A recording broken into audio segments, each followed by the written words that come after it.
I see you falling, I get down on my knees and pray. I'm waiting for that final moment. Say the words that I can't say. She told me to walk like an Egyptian. I'm on my way, I'm making it. I've got to make it show.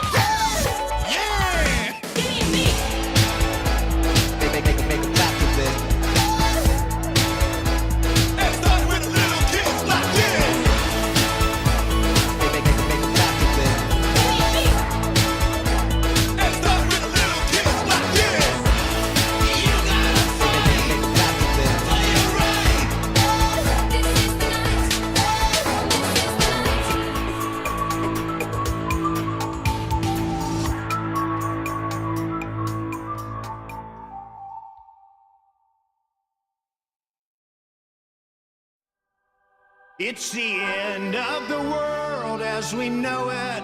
It's the end of the world as we know it. It's the end of the world as we know it. And I feel fine.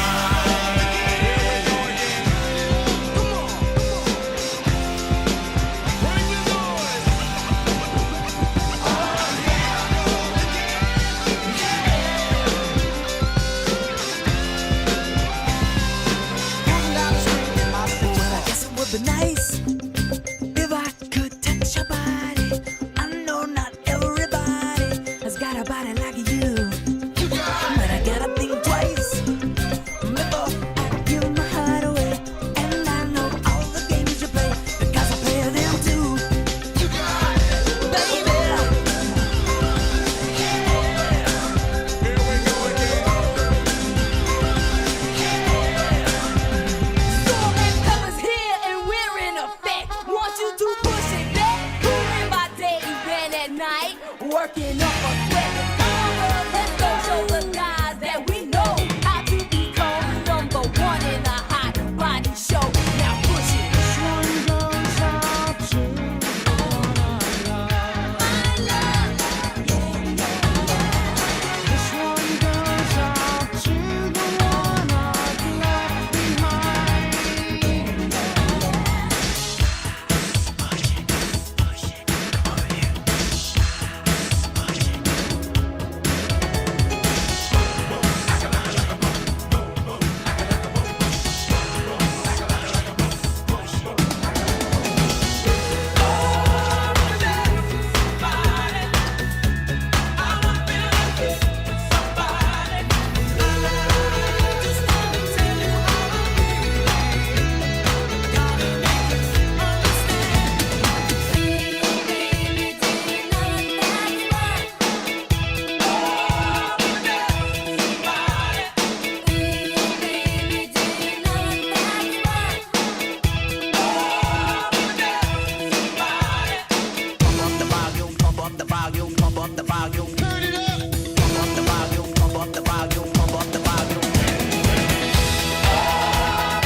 Good morning, everybody.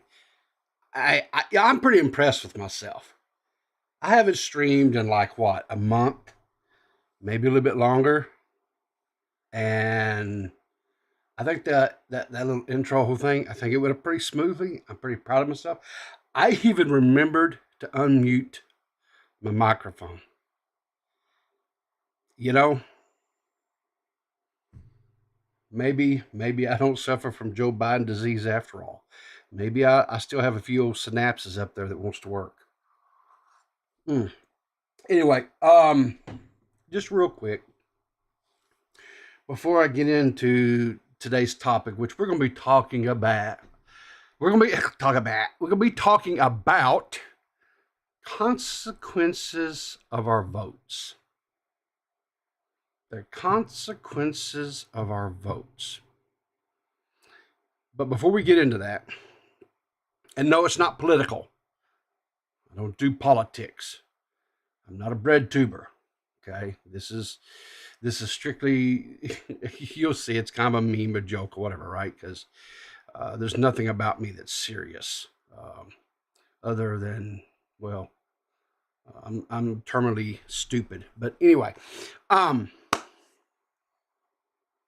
good morning, everybody. Mikey, Purple, my beloved Purple. So glad to see you. Working with you again. Apologize for being away for so long, but and I don't want to. Lord, okay, we'll just get into this. I don't want to be one of these creators, talks about, all my mental health. I don't necessarily know if it was necessary. I was burnt. I was crisp. And then, I did all that. I don't know. I was stupid. I guess, in a way or a sense, I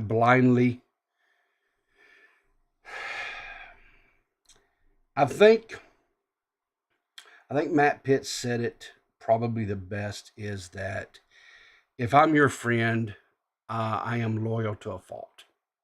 I will stand behind you. I will even stand more times than not in front of you and take arrows and, and do things that is stupid. And that's kind of what I did. And so I talked about this over on Nerdy's stream this last week. He was kind, very gracious, allowed me to call in, and I talked about there briefly. But I just want to, on my own platform, for the record, anybody can and I'll say this again, so just so that it is official, whatever. If in any way Magnetar felt that and I'm speaking for myself and myself alone, that if I was in any way unkind to him, or I was out of pocket with any of the tweets that I did, I want to sincerely apologize for that. The man was wronged. He was entitled in any way that he saw fit to try to get justice, be that through just an apology, through monetary, whatever. He 100% deserved to be able to do that. I hope that anything that I may have or have not implied or said or tweeted or whatever, hope that was not behind why he quit his pursuit of that, because I have said this many times, even when I talked about it back in the day on my channel, and I did a stream about it. The man was maligned. He was wronged. He was accused of a very heinous thing, and he deserves to be made whole, however he needs to do that. And so for that, I sincerely do apologize for that. Now, that being said, I want to,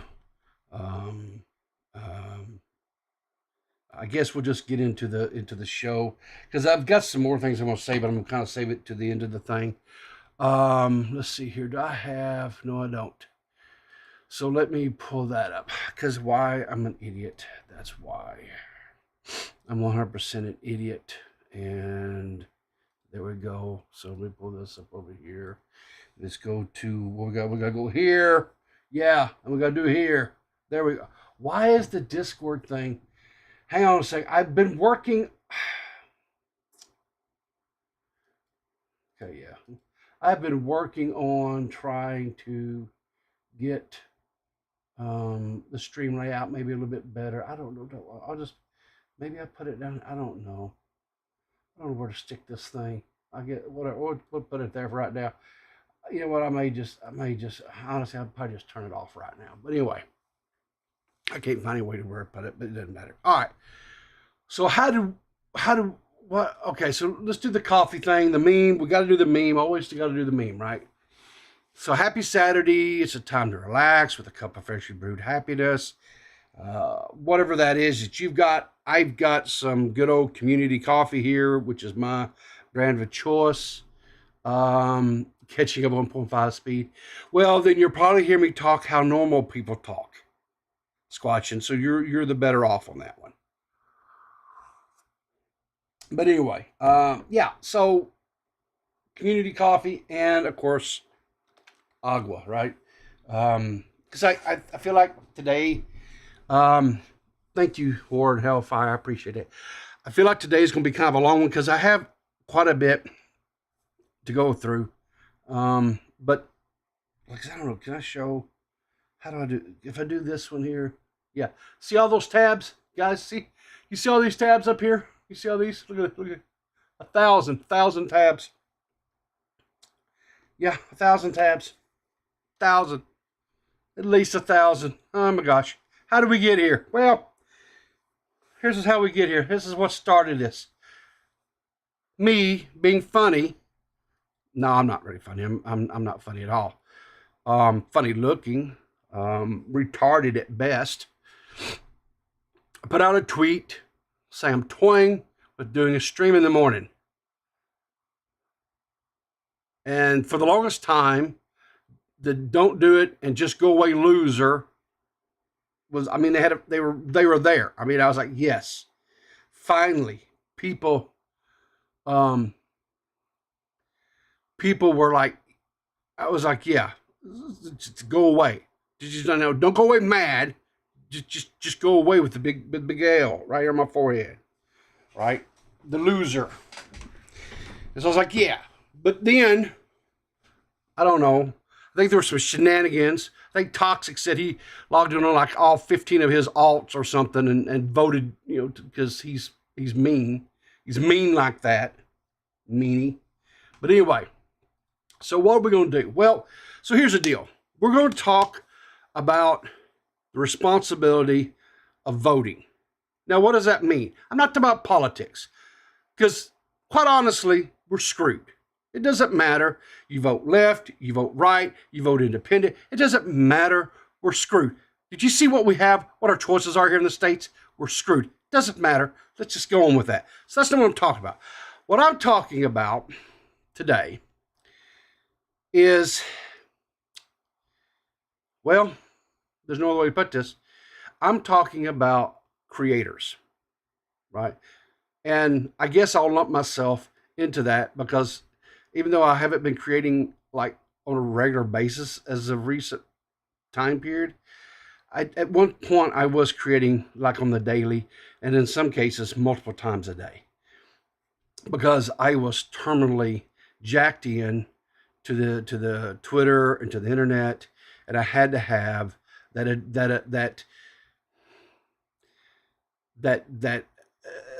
what do you want to call it? That adrenaline feed that, you know, when you put out a tweet and, you know, it just gets thousands of views and you get all the retweets and you get the hearts, right? And everybody just, you know, right. So, yeah, that was me. And I didn't like where I'd become and what I had, and because I got to realizing I liked that way too much. It's almost like it's almost like a drug or something, right? And I just like, whatever. And I just, it burnt me up to a crisp. It just really, truly did. And it caused me to do some things that it was my choice. I made the choices. So I'm living with the consequences of the said choices, and um, you know, it's unfortunately cost because I did some really. They were not intended to be malicious. But I hurt some people. I hurt some people's, and I lost some friendships that I valued dearly. Because of just being an idiot. Um, I have reached out. I have apologized um, to these people that I felt like I owed an apology to, and that's between me and them. Because I don't think any of this stuff was ever. I don't think I. It's some of the stuff is kind of a blur, so I don't think I ever did anything publicly, too much publicly anyway. Um, but I did do some things privately. I think that um, that caused hurt feelings and made people feel like they weren't valued. And for that, there's nothing I can say or do that will ever, because it's like, when I did these things, when anybody ever does anything, when they do things, their actions, their words, whatever, it's like driving. It's like that old antique or whatever. When you take a board and you drive a nail through the board, and then later on you go back and you pull the nail out of the board, and that's the apology, right? But it doesn't matter because there's still a hole in the board. The board is not. There's no way to make the board whole again, right? It's always going to have that wound, right, in it, and there's nothing I can ever say or do to the people, and other than to say that I am eternally sorry. Um, I don't. I don't know why or how I allowed my head to get to the way it was, and that's on me. And all I can do is try to go forward, which is what I'm going to try to do. Um, I don't know. I'm not going to sit there and tell you that I'm going to start streaming every day again. I don't know, honestly. Um, I don't know what the future is as far as quote the peepaw, right? I've been talking to a few people um, that have been extremely, I don't know, kind, maybe kinder than what they should have been.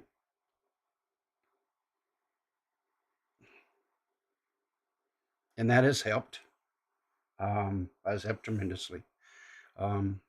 People like Nerdy John, K Huck, Badwick, and probably the top two, honestly, that have remained and called me on my bullshit, but have also been very patient and supportive, I guess. Those two people would be Gigi and Seth. So those two young ladies have been, as far as my online crew or people or whatever you want to call it, those two have been jewels. And they're very, very good people.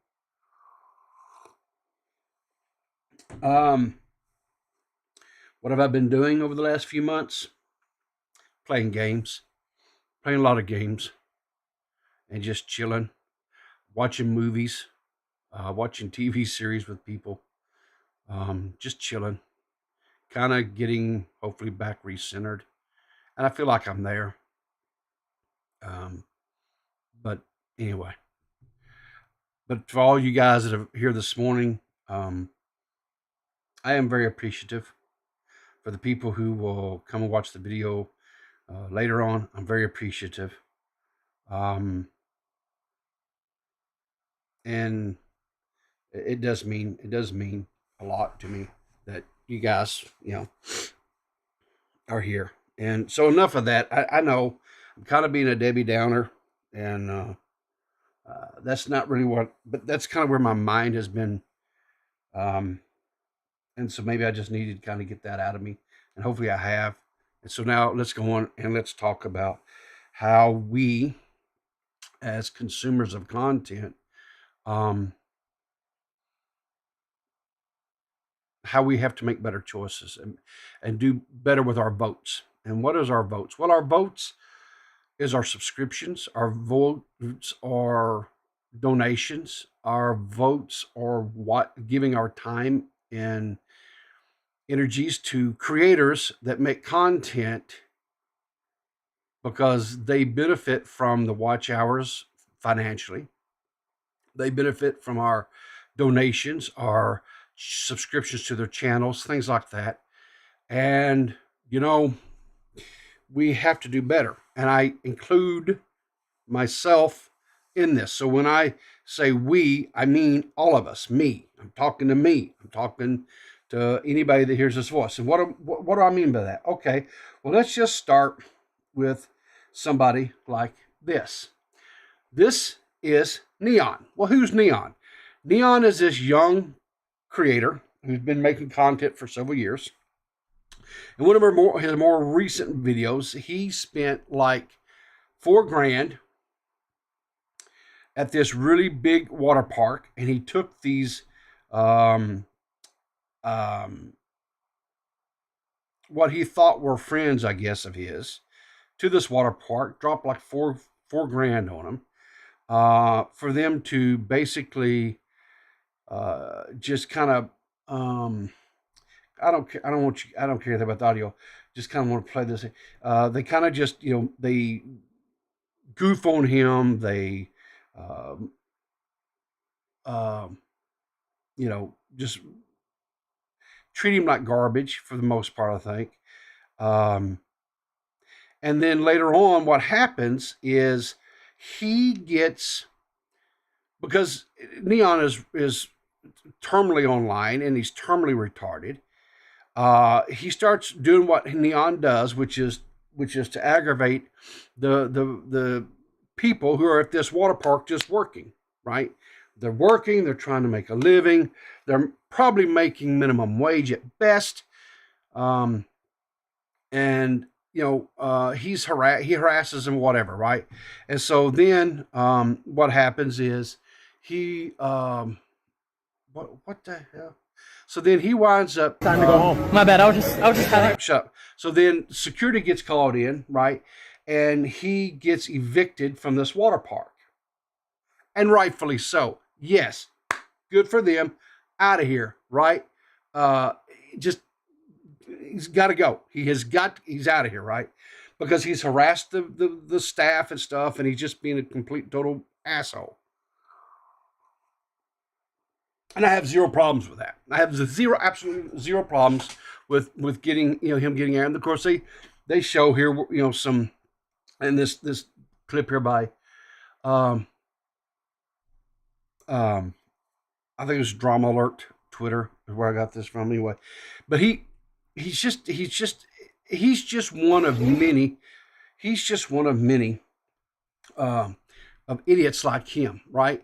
And then what winds up happening, right? Banned from the fucking water park. This here, I want to show you guys, because this is the results. This is what happens. So he gets banned from the water park. He drops $4,000 for him and his friends to hang out at this water park, have a good time, which was fine. And he could have live streamed just hanging out with his friends, having a good time. But he didn't have to harass the park staff. He didn't have to do this kind of crap, right? Didn't have to, right? He had fans coming up and having pictures made with him and all that kind of stuff, right? And so he's got a fan. He's got a huge following, right? He's got a huge fan base and everything, which is unfortunate because he's such a garbage human being. He does garbage things, right? But he's not the only one. We got some others we're going to talk about today as well. And how, because people watch them, they watch them, they support them. He gets the views, he gets the donos, he gets the subscriptions to his channel. And so it gets money, it generates money. All this is money driven, money. So they do more and more outrageous things, right? And so what happens? Well, here's poor little Neon with all by himself, and he's having a pity party because he's now been subsequently banned from the water park, and his friends ghosted him after he dropped like $4,000 on him. I'm banned from the fucking water park and everyone just left me. And I paid for everyone's tickets. It's all good, bro. I just spent $4,000 and everyone left me. I'm about to call him, bro. There's no way everyone just left me like that. Oh, there's every way. There's every way they left you because you're just you're a wallet, right? You are what we call a pay pig, right? You try to use your money to garner attention, to garner, to buy friendship, right? And I know that's right, because people, because I know people are going to say, well, yeah, but your philanthropy fund and you did all that. No, I that was never my intent ever, to use that as a means by which to garner clout or influence or whatever else. And in some ways, I think it became that way a little bit. I think it kind of, that's on me, and because I did that. But whatever. I mean, it was never, that was not my original intent. And am I going to one day go that back up? Because I don't know, possibly. I mean, I know that there are streamers and small creators out there that are struggling financially. And I may possibly fire that back up to funnel that money into those people. But if I do it, I've got to figure out a way. I've got to figure out a way to where I can't. I don't know. I've got a lot of thinking to do on that one, but I'm not saying it's not a possibility at this point. But anyway, but you can see here, Neon. I don't care so much about that. But you see, he's almost in tears. He's the realization is hitting him that he got used, right? He got used for his money. He got used because they didn't care. He tries calling them. They won't have anything to do with him. Anyway, should we feel bad? No. We should not feel bad. We should not feel sorry for this loser, right? Now, here's a good thing. If there is a good thing, right? He's young, okay? He's young, and there is a possible chance to where he could maybe pull out and maybe not be a total just waste of human existence. But he's going to have to do a lot of maturing and growing. And, here's the thing. Even as old as I am, I still learn. I still grow. You go through experiences that you go through, and you learn, right? And I think if you don't do that, and if you can't be humble enough to realize that you can learn from, and I don't think necessarily age is, what I'm saying is I don't think just because someone's younger than me that they can't teach me something, or that it always has to be someone older than me to garner any wisdom. And I hope that if I ever made anyone feel like I wasn't listening or whatever, and I made you feel, like just, what's the word I'm looking for?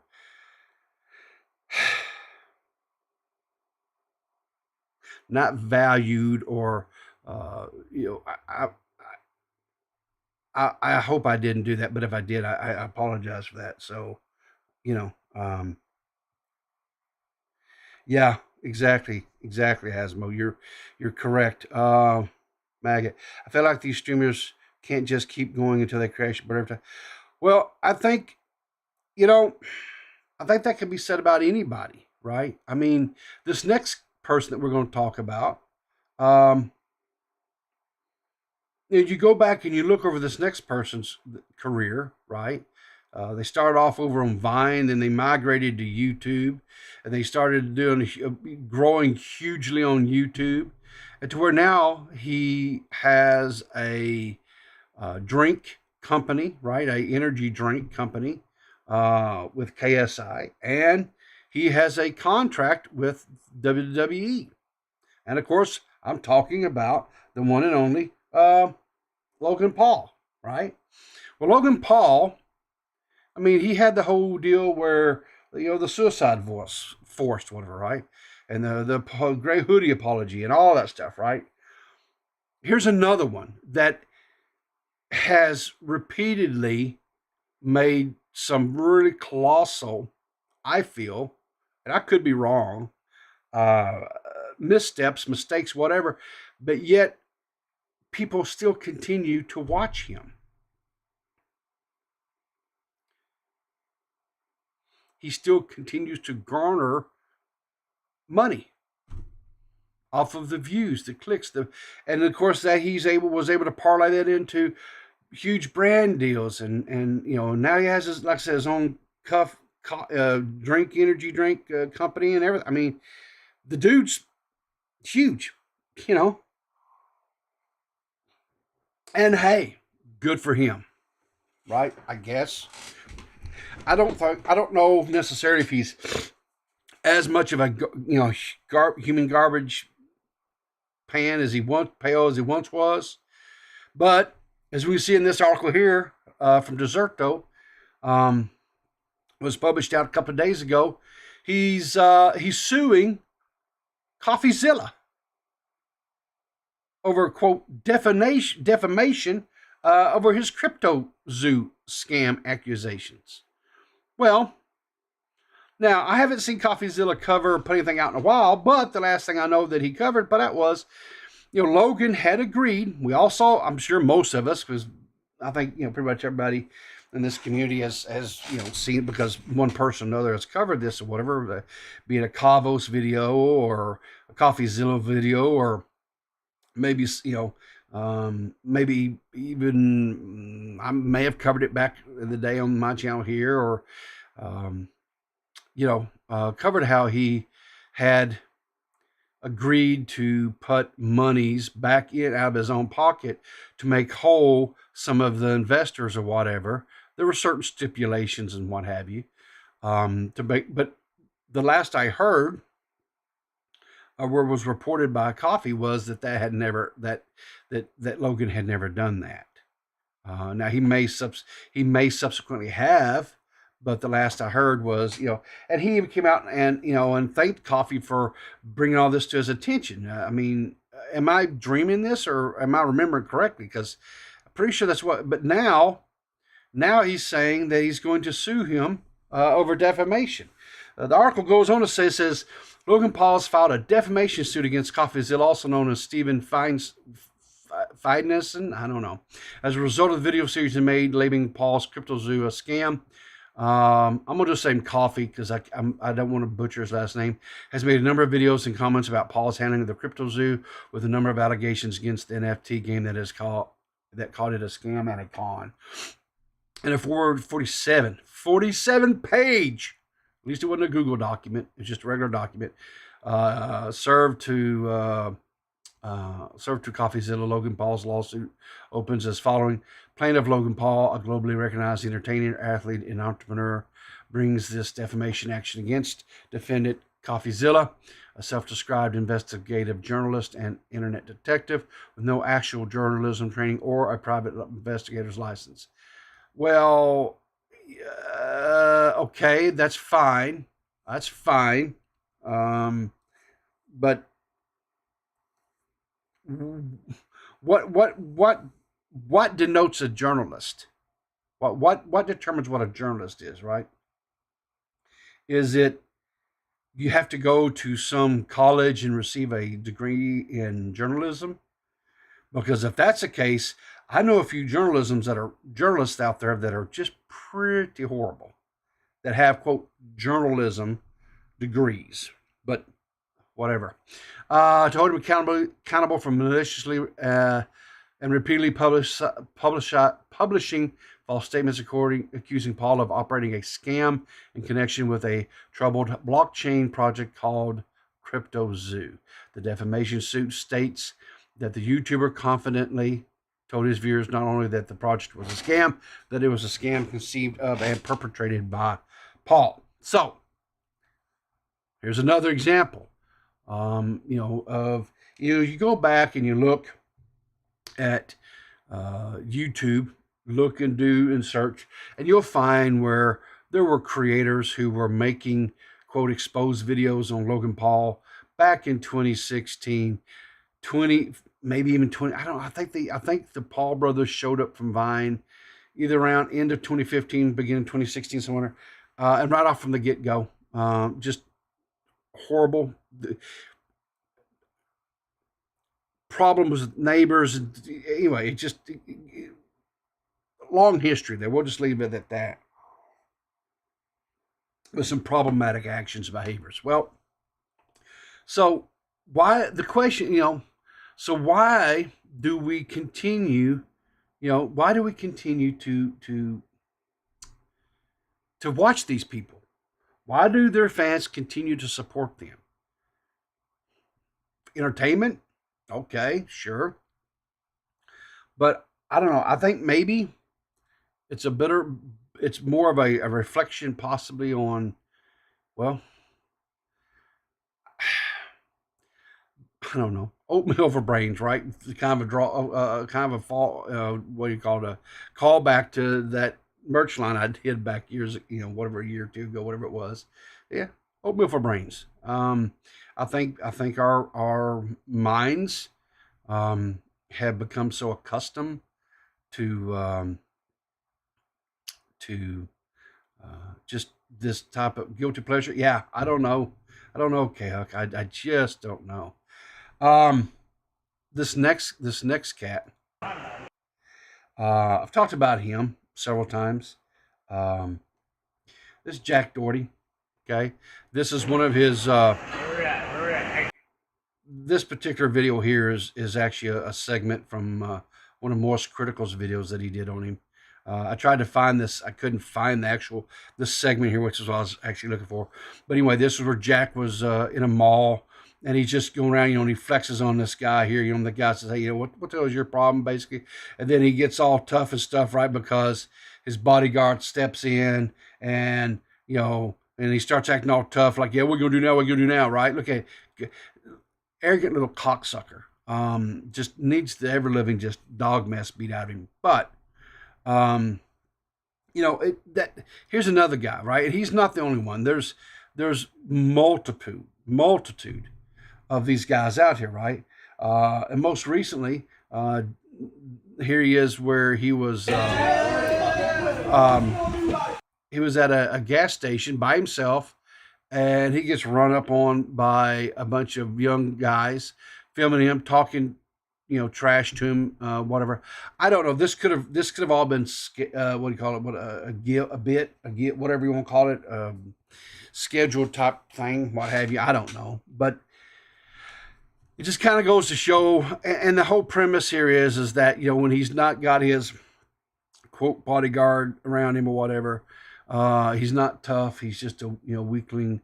Well, that's nothing new. And don't forget that Jack Doherty's bodyguard was the one that they went to. Jack went to this, what was it, Halloween party? I think it was, uninvited, and his bodyguard sucker punched that dude. I think there's even like a lawsuit pending over that right now. But that's just a example of a few of them, right? But then we get into some. Now we're going to get into some people that, well, there's no other way to say it. We're kind of looked at as not really so much problematic. Dr. Disrespect and that whole story that broke out about that, right? I'm not going to talk a whole lot about other than to say that here's my question. And this is a sincere question. In this tweet here that he put out, and it's quite lengthy, whatever, right? He talks about how back in 2017, he engaged in his words, a mutual conversation with somebody who was a minor that sometimes teetered on inappropriateness. Okay. Twitch knew about this in 2017. Okay. That's what we know now from all the former Twitch employees and so forth making these statements. Twitch then negotiates a new contract with Dr. Disrespect because because in 2020, 2019, I think it was, or whatever, 2020, it was sometime in that frame. I'm a little bit fuzzy on the exact dates, but what I am certain of is this: Twitch had lost some of their larger creators to the platform Mixer, like Ninja.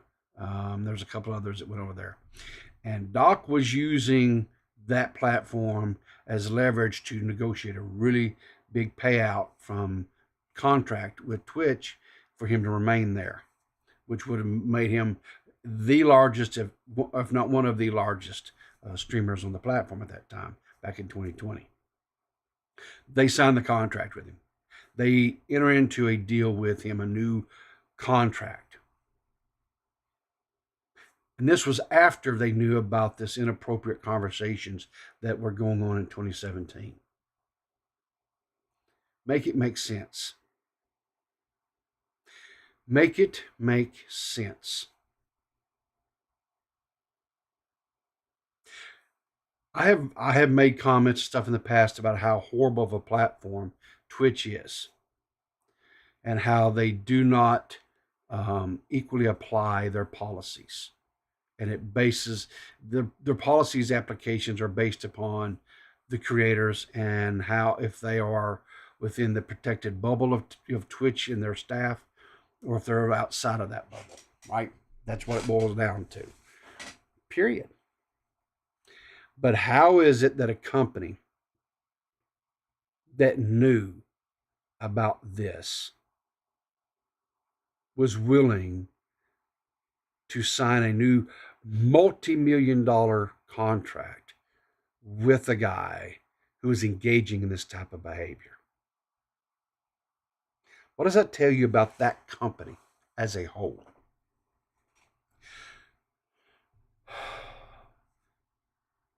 And even to make it, and even pour a little more salt in the wound, recently the CEO of Twitch was asked about why was Dr. Disrespect banned. And he does this whole bit about how aliens came down and took over and all that. He had to know. So we're going to joke about it. We're just going to joke about it. And here's the thing. Now there's talk about, their statements just talk about, the legal side of things, and how, law enforcement, and how they're not going to ever release any of these whisper conversations because, and for the record, I don't care anything about reading the whisper conversations. I don't want to see it. I don't need to, because I'm going to tell you something. And maybe this is just me because I'm old fashioned and have some really old values and stuff, but I never watched his content. I didn't, but back, when he was exposed in 2017 for having a extramarital, whatever, I was like, okay, it happens, right? He straightens up, he flies right, whatever. It's really between him and his wife, but okay, whatever. But now this comes out, whatever. And here's the thing. He has a daughter. And how a father, and a father to a daughter, no less, could engage in that type of behavior is beyond me, because that was somebody's daughter that he was doing this with. And he has a daughter of his own at home. I don't know. Make it make sense. And Twitch, in my personal opinion, y'all need to do some serious house cleaning. I mean, some serious house cleaning. You allow this stuff to continue on from 20, guys, we're talking 7 years. 7 years that they knew about this. And was still willing to renegotiate and sign a multi-million-dollar contract with the man in 2020. Don't forget that. Don't forget that. This next cat. This one I'm the most guilty of. This next cat I'm going to talk about, I've watched his content probably since 2015. I found him because I was playing World of Warcraft at the time. And I'm sure I was probably trying to find maybe a strat for one of the bosses in WoW at the time. How to, what was I should be doing, whatever, with, the type of class I was playing, character I was playing, whatever, right? And I come across this video of this obese person nerd raging because his WoW account had gotten banned. I think it was, or maybe there was some, I can't remember exactly which one it was, but it was one of those videos, because he made a whole slew of videos about his character Francis and WoW, right? And that's how I found it entertaining. I thought, man, this guy is like the epitome of, and then the more I watched his content and some of his stuff, and kind of, as I guess best you could, get to know the person that was, quote, behind the Francis character. And I don't know, honestly, how much is the Boogie character a representation of the man who is Steve or Steven. I don't know. But this last week, he put out a tweet, whatever, an X, whatever they're calling this thing now, where he does this mock-up of Andrew Tate, right? And this cryptocurrency called Fatty.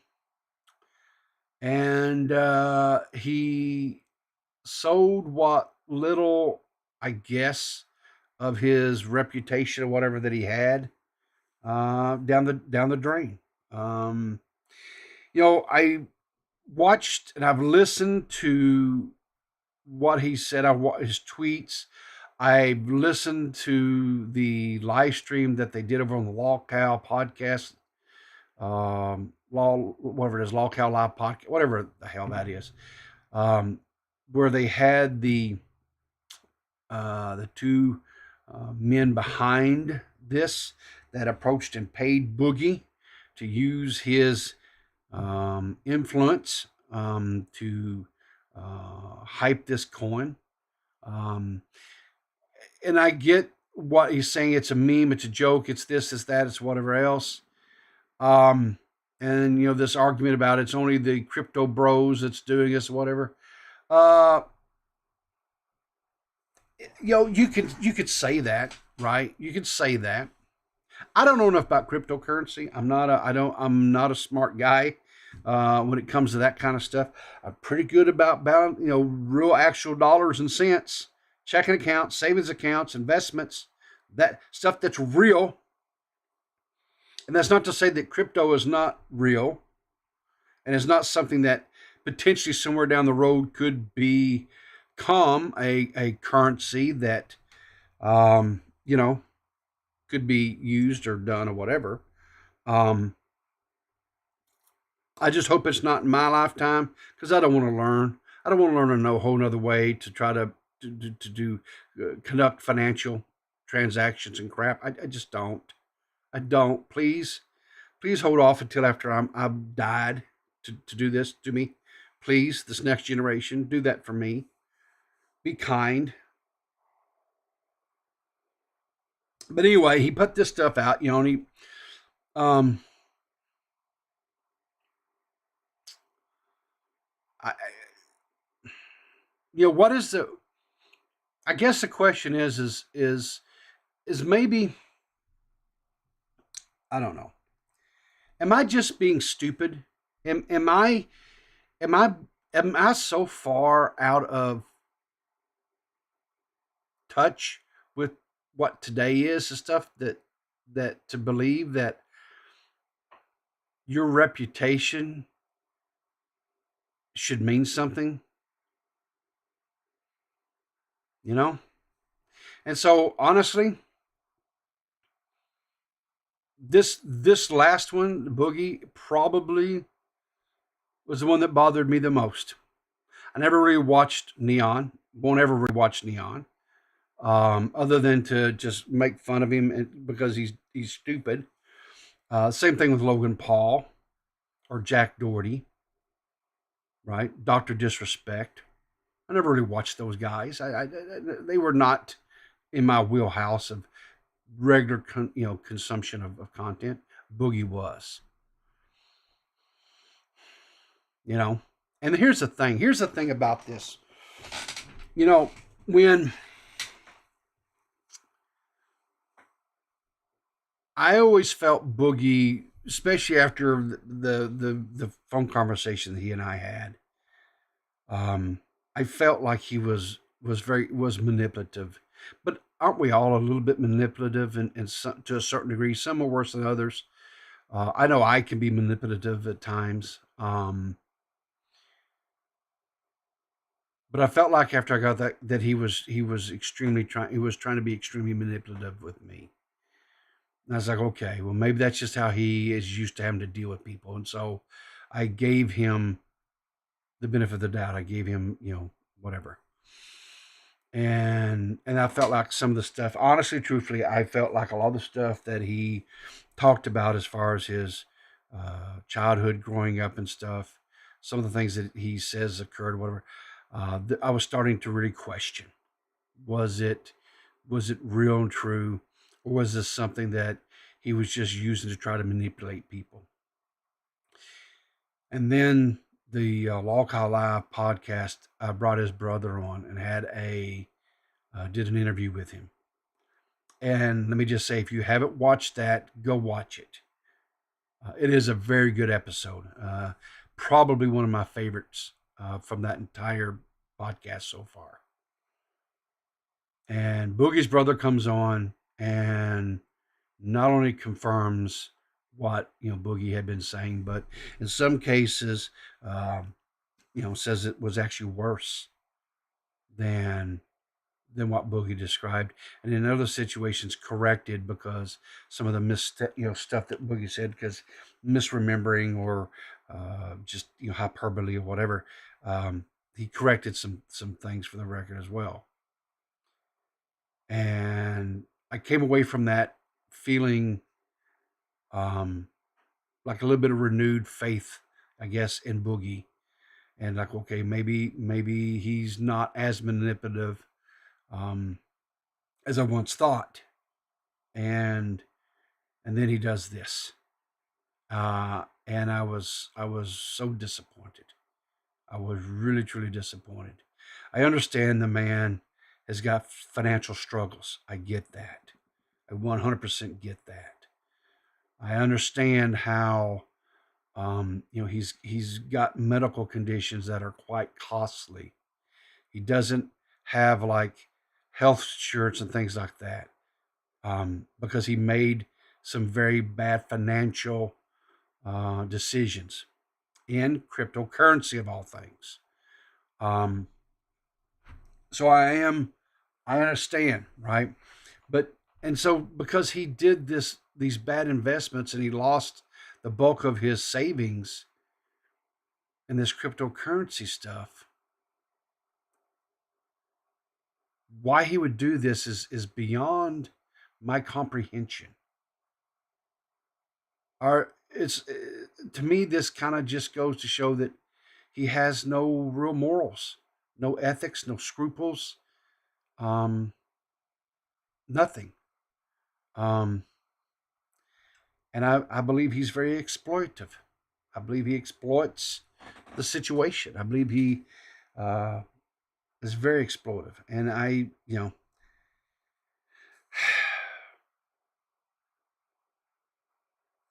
and all I can say is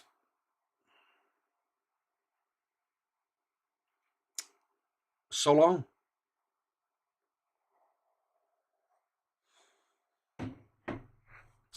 Now, let's talk about some positive stuff. That's enough negative. Good night. That's enough negative, right? Let's talk about some positive. Let's talk about some creators that I think are.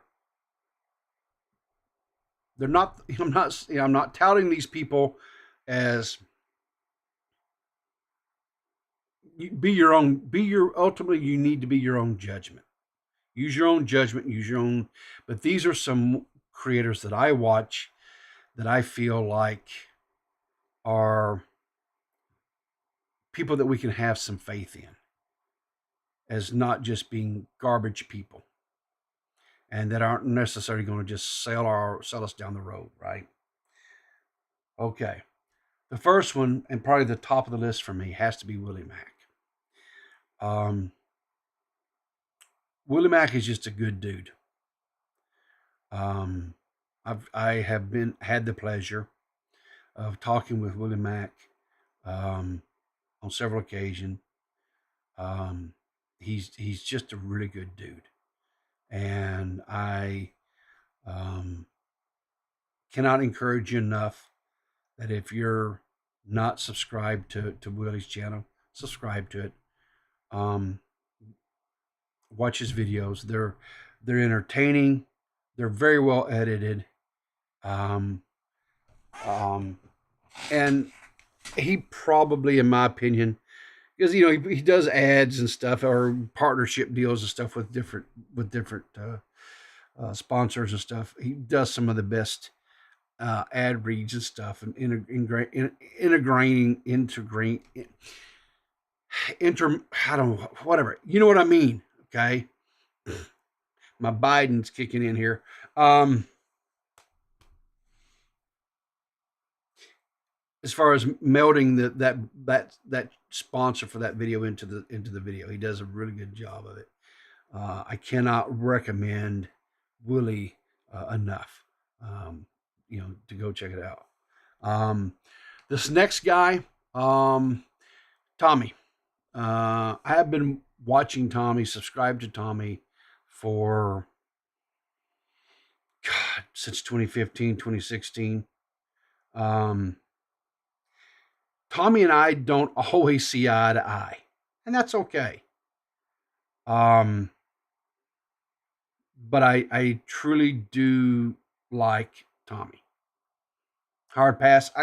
Yeah, look, these people that I'm going to show, I get it. It's not going to necessarily be everybody's cup of tea. I'm just putting forth a few people that I like, that I think in the long run is not, I hope, are not going to let me down, right? But anyway, I like Tommy. I've always liked Tommy. And even when I have disagreed with Tommy and I don't see eye to eye with Tommy on things, he's always still had he's always had my respect.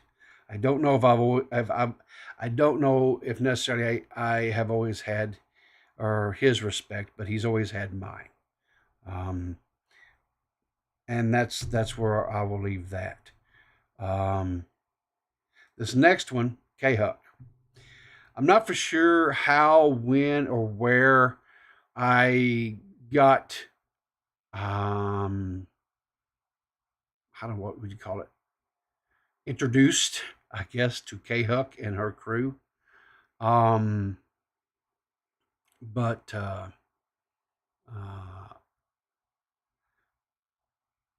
I really truly believe K-Huck has a very good heart. And I do believe that over the last year or so of streaming, I think, like myself, I think she's learned a lot. I think she's grown a lot. I think she's going to continue to grow. I think she's going to continue to. She's always entertaining. She really, the only thing that I would say, K-Huck, and I don't know if you're still here or not, because I know she's got a stream she's doing with her crew here in a little bit. They're going to be talking about the rich thing, which, by the way, if I don't know if the stream is going to go long enough or not, but if it does, we'll raid into her. If not, it will take you to the live stream. I would encourage you guys to catch it out or catch that this morning. They're going to be talking about this new situation that's going on with Review Tech USA. He's kind of got himself into I don't know all the ins and outs and wherefores and what have yous and all that. I know Nerdy John has covered it a little bit. And I know K-Huck, I think her and her crew are going to talk about it this morning. But anyway, Katie, K-Huck, her and her husband, I think they're really good people. I hope that the next time I'm up in her neck of the woods, that we can hopefully meet up and maybe have a dinner or something together. I would like to sit down and Mr. Kick is all right. Yeah, he's okay. He puts up with you, so I think that says a lot. But I'll just leave it at that. This next person, Nerdy John. Nerdy is a good egg. He's a good egg. I've known Nerdy, and again, here's another one. I don't remember exactly how we met up, or how we got. It was sometime. Oh, geez. It's been a couple of years ago, something like that. I don't know, but I think he's another one that you can watch. I think he's maybe the only guy that streams out there that actually stutters maybe a little bit worse than me at times. According to him, but hey, kudos to Nerdy, right? Because, oh hell, what is that guy's name? The Brit. Reviewed one of his videos the other day. What is, oh geez, I can't remember his name. Chud Logic. Yeah, thank you, Squatching. Again, my coffee. I'm running out of coffee, so the caffeine's not getting all of them. It stutters something. It is. How you doing there, Verse? But I like Nerdy. I really do like Nerdy. And I know going back and he's grown as a creator. He has grown so much. He's over 2K now subs, and I'm tickled to death. I'm glad to see he's still continuing to grow and stuff. And I all these guys like Katie, Willie's up to 200K. I have no doubt in my mind that Katie's going to continue to grow. She's going to be let's be honest, okay? I don't think Katie, myself, or anyone like that, we're never going to be 200,000 sub YouTubers. We're just not that caliber of creators, right? But I do believe she's going to get up into the thousands. She just keeps at it. She's just and Nerdy, I think Nerdy might possibly he could possibly get up into the 10Ks somewhere in there. I think all it's going to really take is he going to, we've seen Lightning kind of twice. Once with once was the Rich and Jay situation. He only had Jay on and everything. That kind of, I think, whatever. And then before that, of course, was the Quantum TV. situation. I think it's just he's teetering. I think Nerdy's like teetering where he just got to hit that. He's got to hit that right story, and it just blow up. And I think Nerdy could 100%. He definitely could get in the several thousands, 10,000s, 20,000 subs. I really do. I think he has the potential. He has the voice for it when he's not stuttering. And I don't mean that as a slight because, like I said, I stutter all the time. So, and this last guy, Badwick. What can I say about Badwick? His insane obsession with ketchup. If he could just get past that, I think he could go places. But I think his need for ketchup is holding him back. I really, really true. But no, I really like Badwick. He's got this new series that he's doing where he and some bunny, Bunny, are doing a little talking about different things, and I've enjoyed it. He's great. But anyway, that's just a few. That's just a few of the creators that I watch on a regular basis. And so I just like I say, I wanted to try to balance some of the bitterness that is and was some of these other creators that maybe some of those are people that you guys have watched over the years that maybe they've let you down, kind of like how I felt let down with what Boogie did. But there's other creators I think that are out there, and in some cases I think they're people that just haven't blown up yet, right? And so now's the time to kind of get in there on the quote ground floor, as it were, so you get all the good lore and and be there and whatever. But anyway, maybe, like I say, maybe some of these guys are not your cup of tea. And if they're not, that's fine too. Because there's other creators out there that are making content that are enjoyable. Toxic Piplup, he makes content. He's got that community channel that that he does thing. And why I can't remember what is it? Still Connected, right? Where he has different creators out there like Leia Something and Pizzle and Liana. They talk about different things. There's Dead on Dave. I cannot not talk about creators that I think are good. Without talking about my buddy Dave. Who else? Said Leia Something. Nerdy John, K Huck, Pizzle. Just now recording. They have some good shows as well. So, like I say, I believe there's a lot of alternative creators out there. Is what I'm trying to say, that we can support, that we can give our watch time to, that we can vote for with our watch time, with our donations. That I think that is, in the long run, is better for this ecosystem, this community, this state that we live in called YouTube. And that's all I was trying to say about how our votes have consequences, right? We vote with our time and our viewership, and we vote with our money.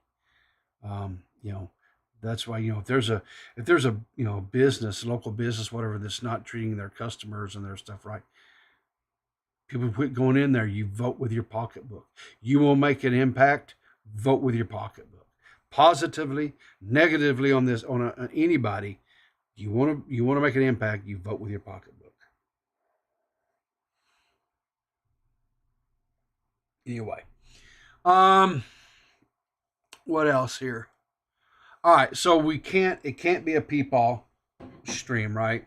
without just reacting to some just nonsense that's out in the world, right? So that's the bulk of the show. That's the now it's just nonsense, me reacting to crap. So hopefully you guys will hang around.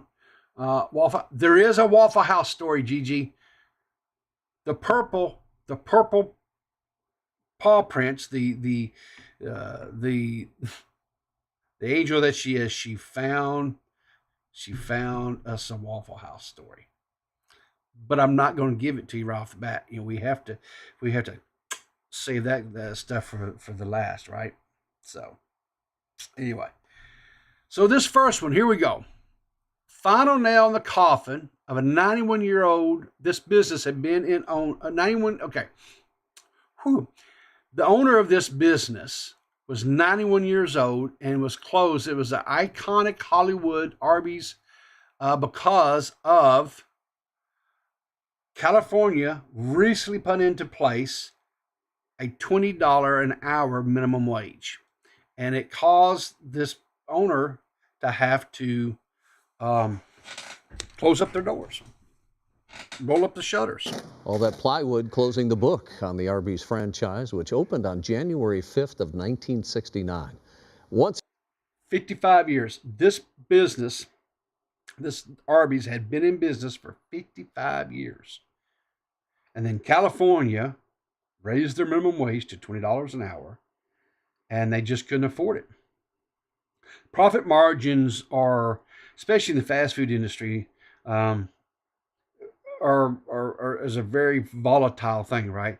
So you raise minimum wage, which is going to affect, and in any business, fast food, fine dining, you name it, whatever business it is, grocery, retail, whatever, even like financial, your employee cost, healthcare, what have you, benefits, that is the largest expense that any company will have is employee costs, period. And so, you can't necessarily charge $20 or $15 for an Arby's sandwich. You just can't do it, right? To try to offset that cost, right? So companies, business franchise owners, whatever, they reduce their staffing. They try to lower the amount of hours at work. They do everything they can to try to negate or to offset this type of stuff, but eventually they can't, and so they have to close up their. I'm gonna give you an example. I saw a little segment here for just a second. I saw a thing the other day on Twitter where this person was scrolling back through. They used the Walmart app, do the shopping and whatever. I don't know if they have them delivered or whatever, but they would. Anyway, they use Walmart, and I use Walmart app as well. Have been for a while now, where you do the shopping and then we just go pick our. They don't have delivery where I'm at, so we just go and we pick it up, right? And but anyway, this person went back like 2 years, and they showed how they originally paid. A whole month's worth of groceries. They buy groceries a month at a time. And they spent like $100, a little over $100, whatever, for this month worth of groceries. And then, because within the Walmart app, you can do the thing where it says, reorder or repurchase all these things, whatever. And they did it, and they went and showed the price of it then, and it was like over $400. It had quadrupled in price in about, I think it was like 2 years for them. 2 years, it had quadrupled in price. Why? Well, labor cost, is that part of it? Sure, it could be. But the biggest thing is just inflation, right? The cost of fuel to get the products to the store, labor cost and the cost to for the staff to receive it, unbox it, put it on the shelves, I would say checkout lady, personnel, whatever, but they don't do that. Everything's self-service now. You have to check your own self out and bag it yourself, whatever. Like, give me my $10.99, right? But whatever. But then the biggest thing is just the cost of everything, right? The cost to the farmers that are growing the produce, because their fuel costs went up, their labor costs went up. It's just, everything is just, the bottom line is that over the last I'm gonna say 2 to 3 years here in the States, the cost of influence, or the inflation costs, have just been skyrocketing. I went out myself to test this, right? So I went back as far and went to the very first order that I ever did in Walmart app, which was back in 20, I think it's like November of 2020, I think is when I did, but 4 years ago. And that week's worth of groceries, according to the thing, was like 80 something bucks. And I, said reorder, whatever, and it was over $200. That was 4 years ago, 2020. Yeah. So, but anyway, I think it's sad that we have, I think it's sad. Well, yeah, $100 for a month, maggot, but it was just a single person. They weren't buying for a family, so it's doable, 100%. So anyway, I think it's just sad that this, and I think they, if I'm not mistaken, I think they have an interview with this is the woman here. Truth is, I think it was the pandemic that did us in.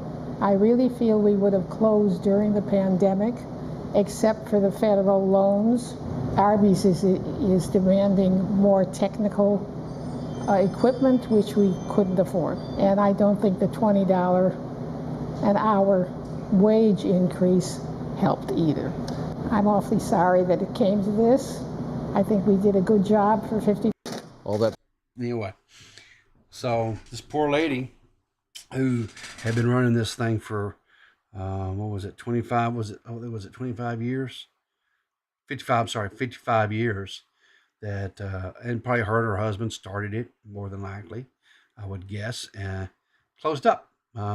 Just, inflation, labor cost, you name it. This insane. Downtown LA's new high-rise homeless costs $600,000 per unit, guys, per unit to build. Story Look at development this. known as the Weingart Tower. It's intended to help people currently without shelter on Skid Row.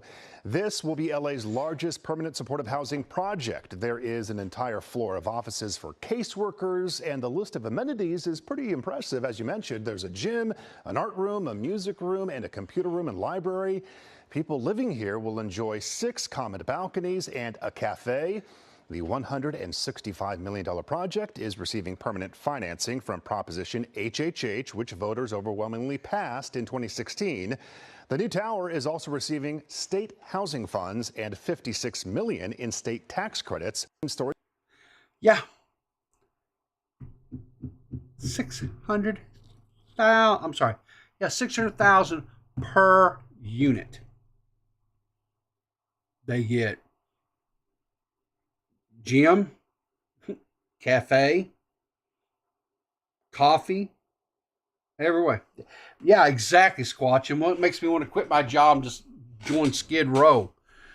Listen, not for nothing. People, that's homeless. Everyone needs to feel like a human being and have access to basic necessities. I firmly do believe that, right? But there are a lot of Americans, and I'm going to talk about Americans because that's all I can talk. I can't address Canada or anything else, right? I'll talk about Americans. There are a lot of Americans who are going out every day, and they've got jobs. They're lucky enough to have jobs, and they're working, and they don't have access to those type of amenities. And I think that's just atrocious, but whatever. This video here had me like going down nostalgia street.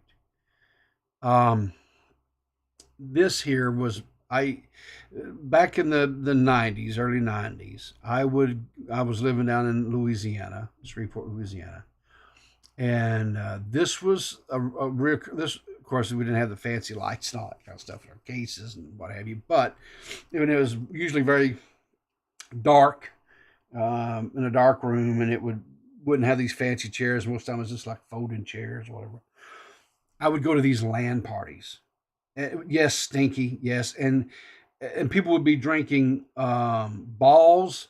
I don't know if you guys or any of you guys old enough to remember that balls, which was the uh, energy drink of choice back then. Balls, exactly. Yeah, okay, Squatch, and thank you. I'm glad there's somebody out there old enough to remember that. But anyway, they would do these tournaments. You have land tournaments. We go in and we'd play like Command and Conquer Generals. We would play primarily Counter-Strike would be the original Counter-Strike back, like 1.5, 1.6. Not Counter-Strike Source, not Counter-Strike 2. This was just, old school LAN parties. And there'd be cables running across the floor, LAN cables everywhere and switches. It was just, anyway, lots of memories. But this was the times have changed a bit. The settings changed. The computers have changed, all that. But what goes on in a LAN party, that didn't change.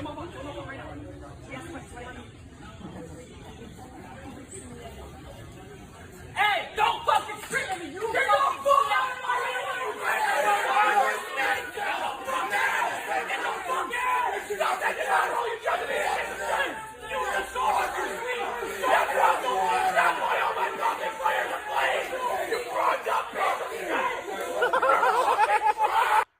Exactly, not enough balls. This has some nostalgia for me. I saw this, I was like, yeah, that brought back a lot of really good memories, and I so enjoyed that. A friend of mine from school pulling up one in 06, 07, just she graduated, spent a lot of time there that summer. Yeah, man, this is amazing. Lol, yeah. It's that's just back in the day. I'm pretty sure I've told this story, and if I have, I apologize. But back in the day, I competed on a, I guess you'd call it like semi-pro or whatever. We competed. There was two different leagues we competed in. Counter-Strike was CAL, which was Cyber Athletic League, and then OGL, which is online gaming league. And we were ranked in both leagues. OGL was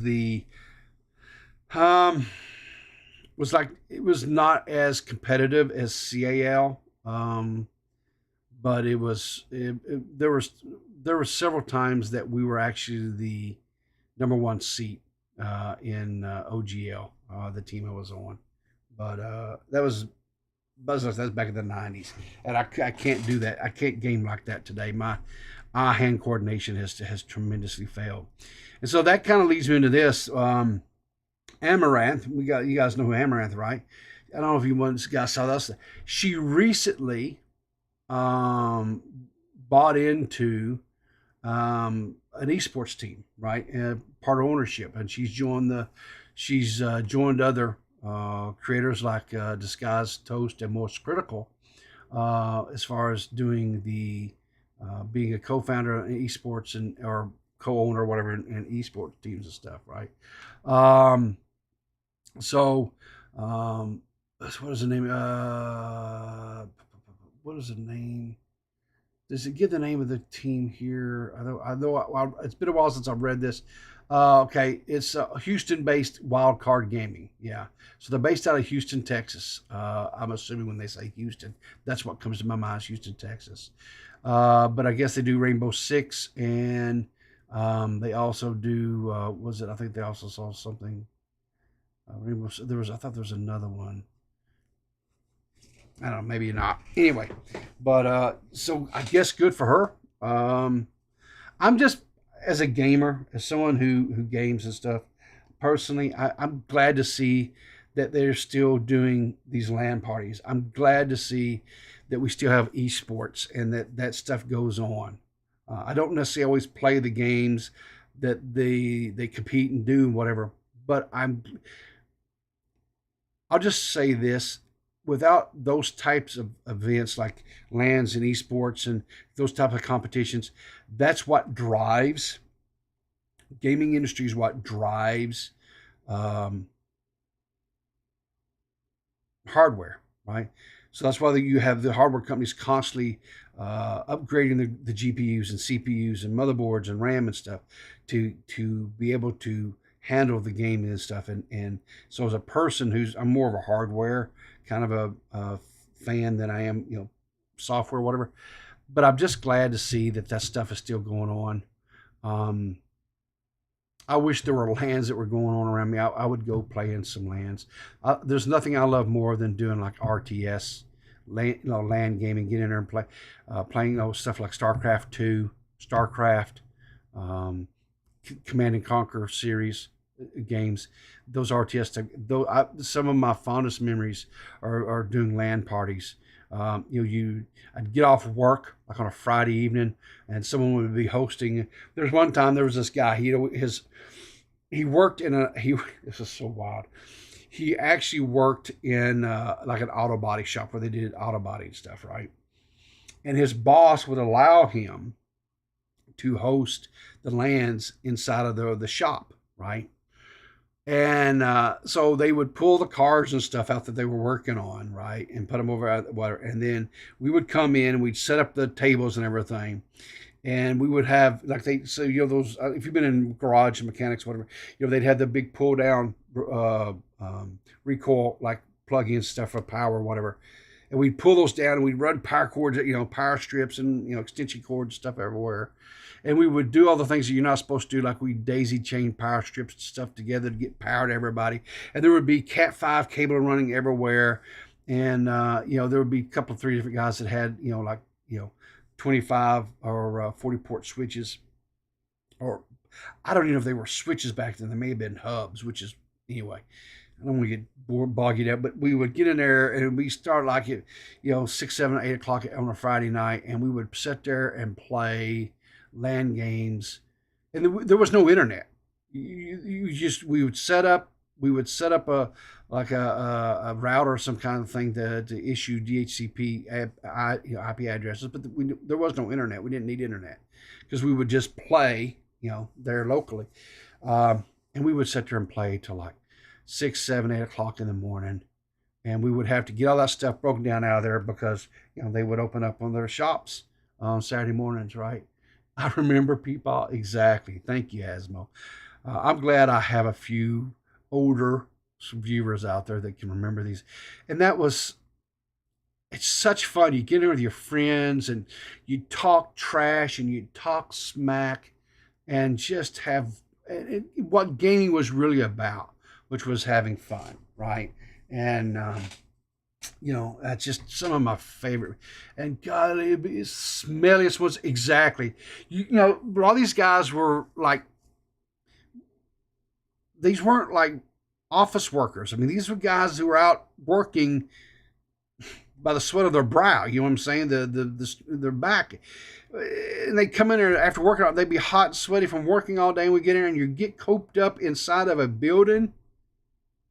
Right, and here's the thing. This was in Louisiana, my guys, where the skeeters down there were big enough to haul small children off. So you couldn't leave the doors open and stuff to get fresh air circulating in there to keep you cool and shit. Because the skeeters would eat us alive. So we'd close up and we'd turn fans on it. But all that was doing was just recirculating the stanky air. You want to talk about funky. Oh, my garden seed, the funk. Make your eyes water and your nose hairs curl. But we didn't care. Because we were, we would have our sodas, and some people would drink their balls and stuff. And what do you mean gross? Yeah, well, you know what? Made us tough. It was a blast. We had fun. Oh, such memories. Such memories. Oh, my Lord. It's all right, guys. This one here, I'm going to tell you something. I don't know if this is real or not. I don't know. But I'll let you, we'll just watch this, and I'll let you guys be the judge. Can we normalize sending the other family money for play dates? So recently, my daughter had a friend over, and I asked her mom for money, and this is how it went. So after the play date, I texted her mom and I said, thanks for letting Jamie play today. Please help out with your share of the expenses for the play date, totaling $15 via Venmo. Let's do it again sometime, because I can't keep doing these play dates if it's so expensive. And she said, expenses? And I said, yeah, she used supplies and food while she was here. And this way we can do this more often without a monetary obligation on just one party, right? Makes sense. Now, she didn't say much, but she did say what supplies. And of course I wrote them down. There was chalk, applesauce, fruit. She sat on the couch, so that's wear and tear. She actually broke a toy. She had 3 juice boxes. She went to the bathroom. She had yogurt. Then she actually... All right, I got to pause this for a second because I have to. It's the brain worms. Sat on the couch, wear and tear at $1. Y'all, come on. Are you serious? Charged her $1 to flush the toilet 3 times. You know, oh my God. Sent the money, and I sent her a message thanking her for it, of course. She didn't say anything else, but I said, you know, this will make it easier for us to do more play dates in the future. So what do you guys think? I think you're retarded. That's what I think. I think you're retarded. I think you're dumb. I think you probably just robbed your daughter of any future play dates with this girl, if it was like someone she actually liked to hang out with and enjoy, because you're dumb. You're dumb. You're dumb. You're dumb. You know, I don't really think we did play dates with our boys. I mean, there were times where I'm trying to think. I don't remember. We had friends and stuff that would come over and hang out or whatever, right? But it's like you invite a friend over for like hang out of an afternoon, and you like serve them some whatever coffee or tea or sodas or whatever. Do you turn around and hand them a bill at the end of the thing saying, hey, you know, you drank three glasses of tea, that's $5, and oh, by the way, a tip would be nice, and you know, put your ass out there for them to slap you on the hiney and put that tip in that back pocket or something? Well, I don't know. I don't know. The broken toy thing, I don't even get that. Listen, toys break, right? Toys break.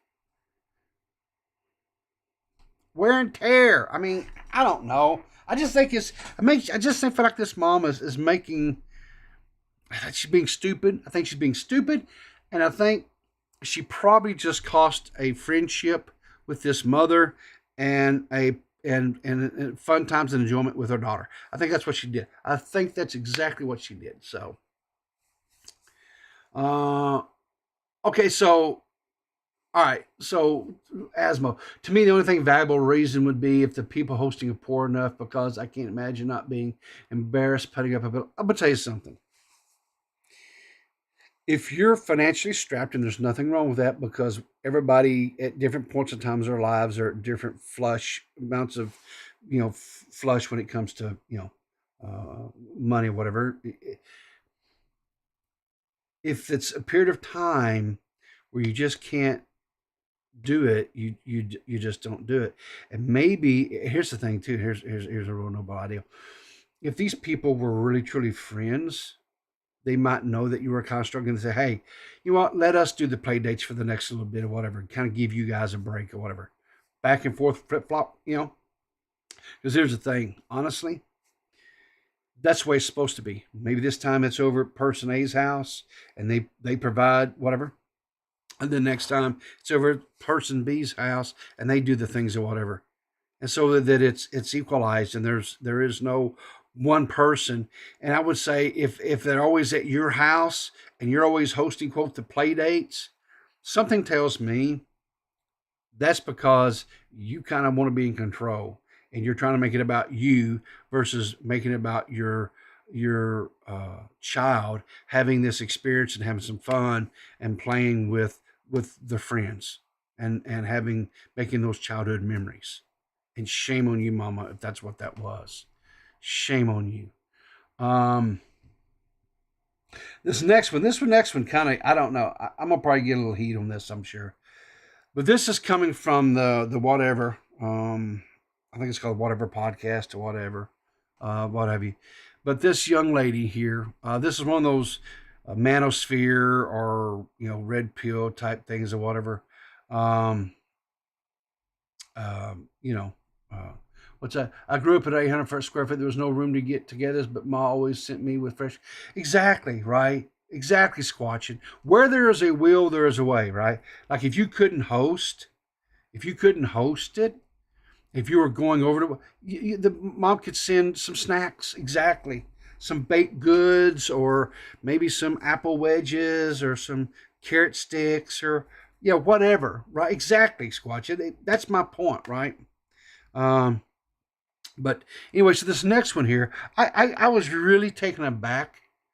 I was really kind of taken back by this woman, this young lady. So let's just listen. Okay, how much money does a guy need to earn to date you? 500K. Whoa. What? Nice by saying whoa. You realize that's like But it's 1%. That's 1%. It's possible. What's possible isn't necessarily probable. And you have how many kids? 3. You are a sex worker, you're an escort. Shouldn't you adjust your standards to be a little more realistic? No. Okay, so here's my question to you guys. Let's set aside what the woman does for a living or profession. I think that is, I'm not saying it cannot be impactful, because there could be some guys that are like, hey, I'm not your sex worker or whatever. I'm not, no. Okay. But let's set that aside, because I think picking on that is like, to me, or centering on something like that, to me is like low hanging fruit. And I don't think it's necessarily something we need to pick at. Okay. It just is that's how she's providing for herself and her children. I'm not judging. I'm not going to do that. I'm not going to go there.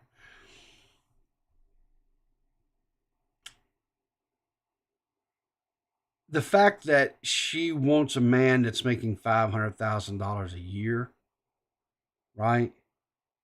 And she's got 3 kids.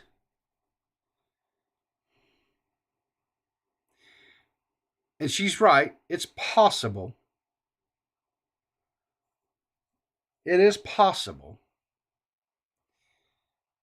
But me losing 300 pounds and being the Sexiest Man Alive cover for the next People magazine has about the same amount of chance. I think that's probably comparable odds, wouldn't you say? Wouldn't you guys say that comparable odds? You'd rather be alone than lower your standards from $500K a year. I mean, I got other standards too, but it's like that money-wise, yes. What are your other standards? I mean, I don't want a short dude. How tall are you? 5'2", 5'3". What's the minimum height for a guy? 6 foot or taller, but that's like the basic. So 500K, 6 feet and over. What are your other standards? I want him to be okay with me having a past. And do you think you gotta ask yourself, okay, here's all that I want, but what does the guy that I want, what does he want? Okay, how much? See, that's well, I don't know necessarily a man in finance, Squatching. It could be somebody that's just got a, comes from wealth, comes from money, could have a, trust fund or whatever. I mean, whatever. That's the thing too, right? I mean, dating is something that I don't really know anything about anymore. I haven't dated in years and years and years and years, right? Have you not seen that? It's a song, Paul. I'm looking for a man. Oh, no, I guess I'm not. Well, see, that's because I'm dumb. I'm not hip to all this cool stuff these days, guys. But what I will say is I think everybody has to manage their expectations, right? I always think it's kind of, I think these podcasts like this that bring women in that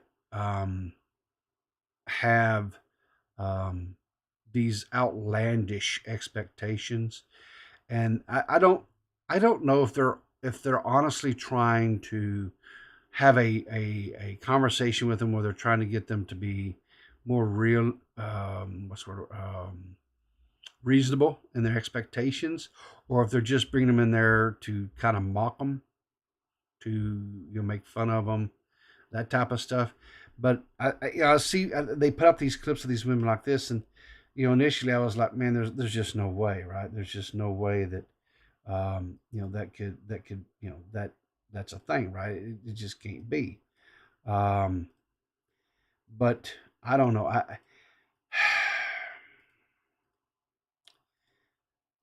I think I don't know. I'll just move on, because I think if I say anything at all, I'm just gonna get myself in trouble. I'll just get myself into trouble, because I'm not going to do deep thoughts on something like this. I think it's just going to get me in a lot of trouble.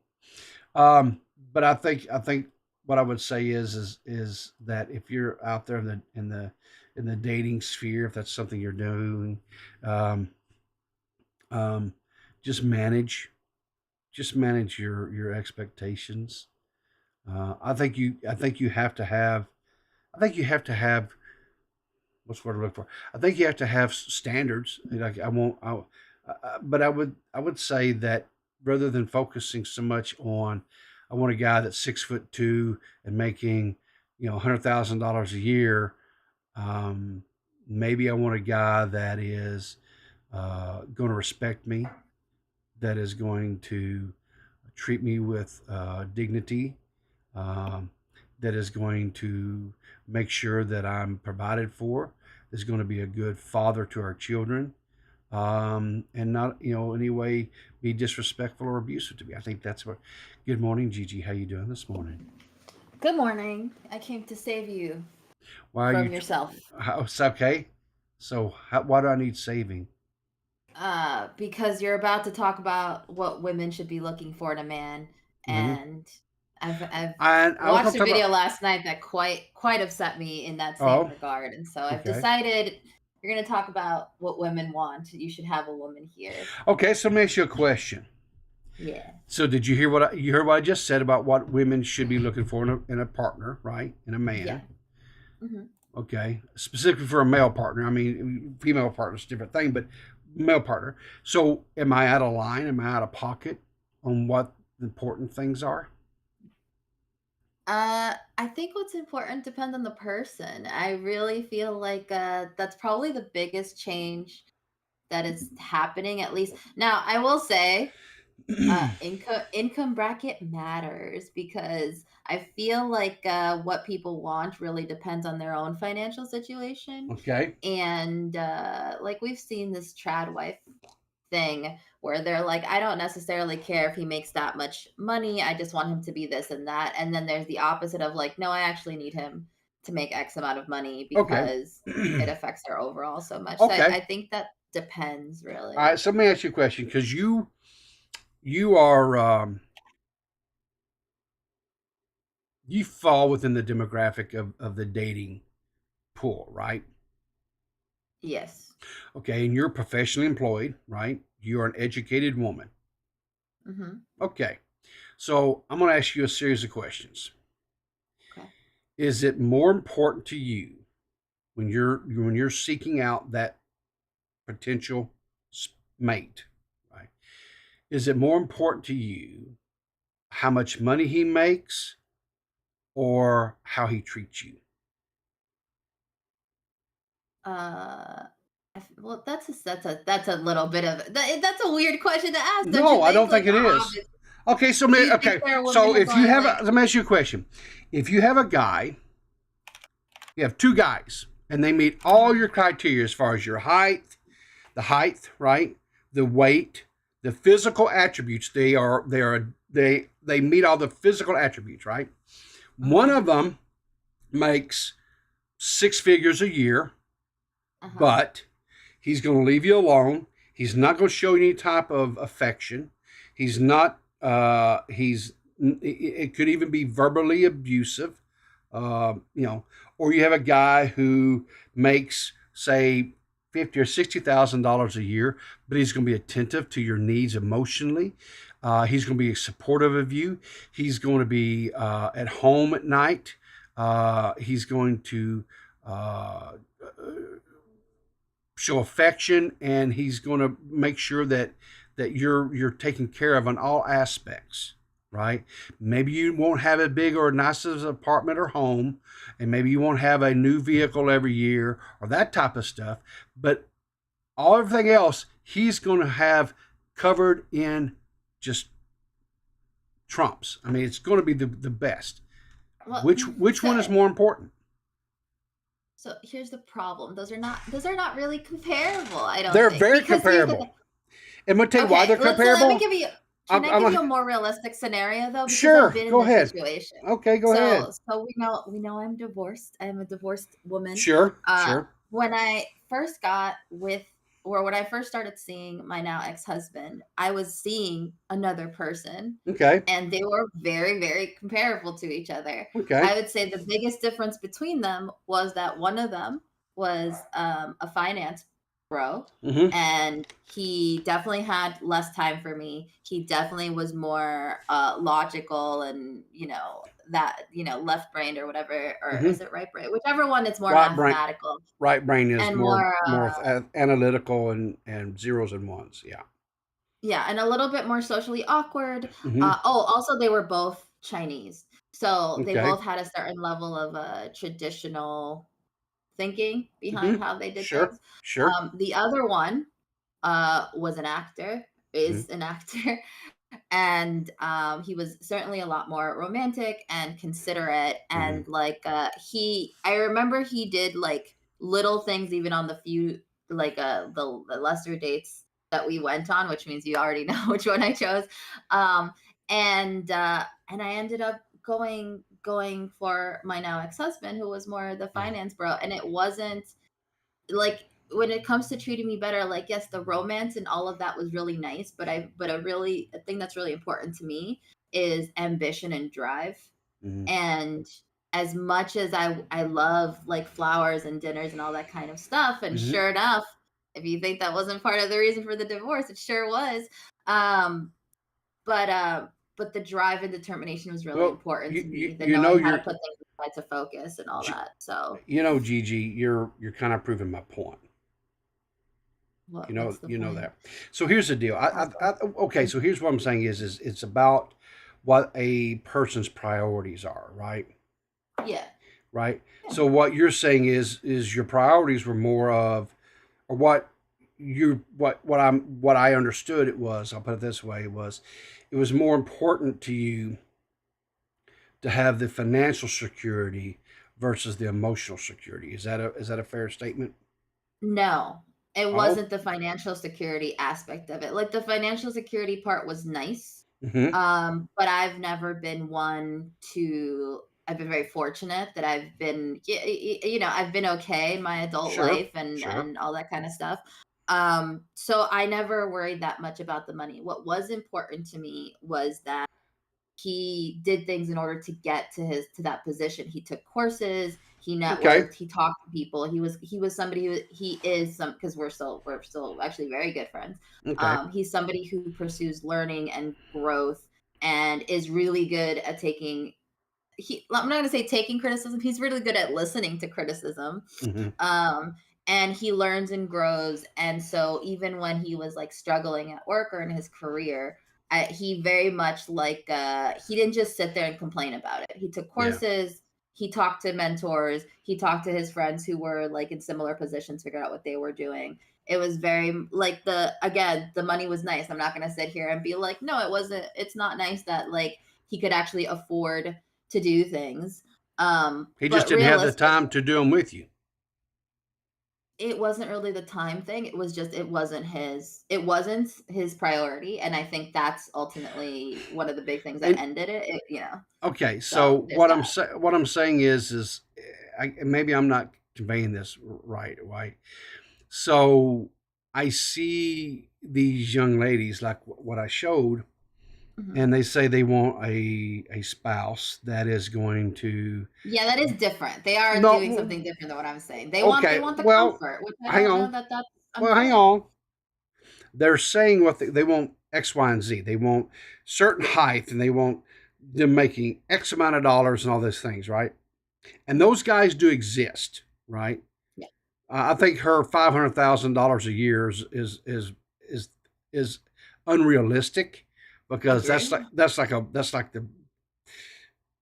I don't even think that's necessarily a one percenter. I think that may even be a fraction of the one percenters, but I think that's unrealistic, right? Expectation. But what I'm saying is that I think way too many times, and I know even for myself back when I was dating, um, I had these expectations that this is what I was looking for, this is what I wanted. And then what I came to the realization of is when I got with what I thought I wanted, and then when I started seeing how those people acted and behaved, I was like, and how I was treated, I was like, this is not what I wanted at all, right? And I think what I'm saying is I think in some situations, when you go out looking for these certain expectations, right? Yeah. These guys meet those criteria, but then to meet those criteria, it means they have to have certain mindsets. And then what you're going to find out is that to achieve that high dollar salary, more times than not, they're going to constantly be on the grind. They're going to be constantly working, right? And Yeah. Don't you think though that a little bit online creators are part of what's messed that up? Because you have all these sure, kids with sure, like sure. so That's much money that yeah, people think it's sure, normal, and boy, howdy, is sure. it not? No, it's not. And but what I would say for me, I'm talking from my what I think is what is more important when you're looking in a relationship is money is always going to be a factor, right? But what I'm saying is I don't think money should be the top prioritizing factor. I think how the person treats you, making time for you, should be what is higher on the scale than what they actually make monetarily. I don't know that But everyone but has that luxury though, and then well, okay, the value proposition for women is different than for men also. That which we don't talk about well, as okay. So succinctly. what I'm saying is I think that It should be. no, I think because how do I think some of it has to do with the environment, right? Because Mm, like where you live, right, in the area that mhm. you live, it costs a lot of money to Yeah, it have does. a decent apartment or even a home that you're not going to have to worry about necessarily um, being assaulted or something like that in your You sleep say this, or meanwhile, this is exactly why I don't go to the city anymore, thanks to yeah. the knockout game, we're doing a lovely return to the city, Sure, so sure. But great. I think that comes into right because you want somebody that's going to be able to afford to keep you in a safe environment. So I understand the monetary side of things there, right? Mhm. Um, but what I'm saying is the expectation should be okay. Yeah, there needs to be a monetary side of this, but I don't think the monetary thing necessarily should be the chief or the top deciding thing that you would look at a person for, right? Um, and especially when I look at these young girls who are like in their early 20s to mid 20s, and they're saying, the guys they're wanting to date are going to be, I would assume, in the same range, maybe even into the 30s or whatever. And they're wanting them to be making, six figures, seven figures or whatever. I'm like, that's not realistic. You guys, that's not realistic. Guys don't, even if they have a college degree, they could have a doctorate, degree um, from a college, and they're not going to make that kind of money when they first start out. Doctors, even people who go to medical schools and they're doctors, Well, don't make yes, that but kind of money when they true. first start. So that's all I'm True, saying. but so I definitely hear you. I think there's a couple of factors here that maybe are not as clear. I think definitely the times are changing and not for the better. I don't know any single people who are happy at the moment, Yeah. especially if they're over the age of 25, I would say at this point. So that's one. Two is there is the fact and reality that I've had men at all income levels treat me like shit. Like Sure. on the real, I've had Sure. people who make a lot of money treat me well, and I've had people who somehow make no money treat me like Yep. absolute garbage. Yep. And like take advantage of the fact that I make my own money, or like this whole soft man era thing, which by the way, if the word soft man, I'm in my soft man era, come out of your mouth, we are done. Not because you don't have a right to be pampered, but because the thinking behind it is no thank you. Hey. So there is all of that. So Don't hate me, FIFA. Don't hate me. Look, my wife informed me last night that she's getting like a cola and a raise this year, which is really nice because she hasn't gotten a raise in quite some time. But she's actually getting both. And I was like, oh yeah, I'll be your sugar baby. Get on up there, sugar mama. That's what I'm saying. Is that what they call by soft men, letting the women take care of? That is exactly what it is. It's like men, like I want more equality. I think the woman should pay. And here's the thing. Yeah. I'm 100%. ashamed to admit it, but I've done that too. I've definitely dated guys where like I paid for everything, and I'm fine with it. And even now, like I don't know how much I want to talk about this or how much I do talk about this, but I make decent money, guys. I can't live in this area. Yeah, without making flex decent money. flex it. Show those Benjis, man. Make it rain. I'm gonna say this. I've worked very hard. I've had a lot of Sure. help, and I continue on that grind every day. So I'm not sitting here. Nobody handed me money. This is not daddy's money. This is my money that I made. I will tell you, a lot of men find that unattractive, and I don't know what to tell you, bro. This is your fault. I would love to have been wifed up in my 20s and You know sitting what? at home, but that didn't happen. So girl boss instead. But so there's that. So I think these things are a thing, and because of that, I can't blame a younger woman for feeling like, well, if a guy's gonna cheat on me and do this and do that anyway, then like I might as well have a standard where if they don't make this amount, Sure. because like you've heard it, you've heard of the sprinkle movement, the male version being the drizzle movement, the whole soft man era. Listen, if somebody wants to do a deep dive, But is that soft really man era is that and really drizzle, real? drizzle. Is that really Yes. real? Is it? Riv, Yeah. I'm telling you, I've been on dates with Yeah. guys Yeah. who are like, before we even go, while they're courting me, while I'm deciding if I'm going to go on a date with them, they Yeah. will say to me, by the way, just so you know, I don't pay for the first date. And sometimes it's been at all, and sometimes it's like I split the first date because I don't like that women just get a free meal out of me. And here's my issue. My issue is not the meal. Like I don't really care about paying for the meal. In fact, like my own personal rule is if the date is not going well, like the first date is not going well, I pay for myself. Like Sure. because I don't want to feel whatever. Sure. Which I've told I shouldn't do because it's not feminine and da-da-da. Anyways. So, and I will usually pay, if I don't pay for the first one, I'll pay for the second one or the third or ice cream or whatever. Like I do try to be considerate of the fact that, they're also spending their time and whatever.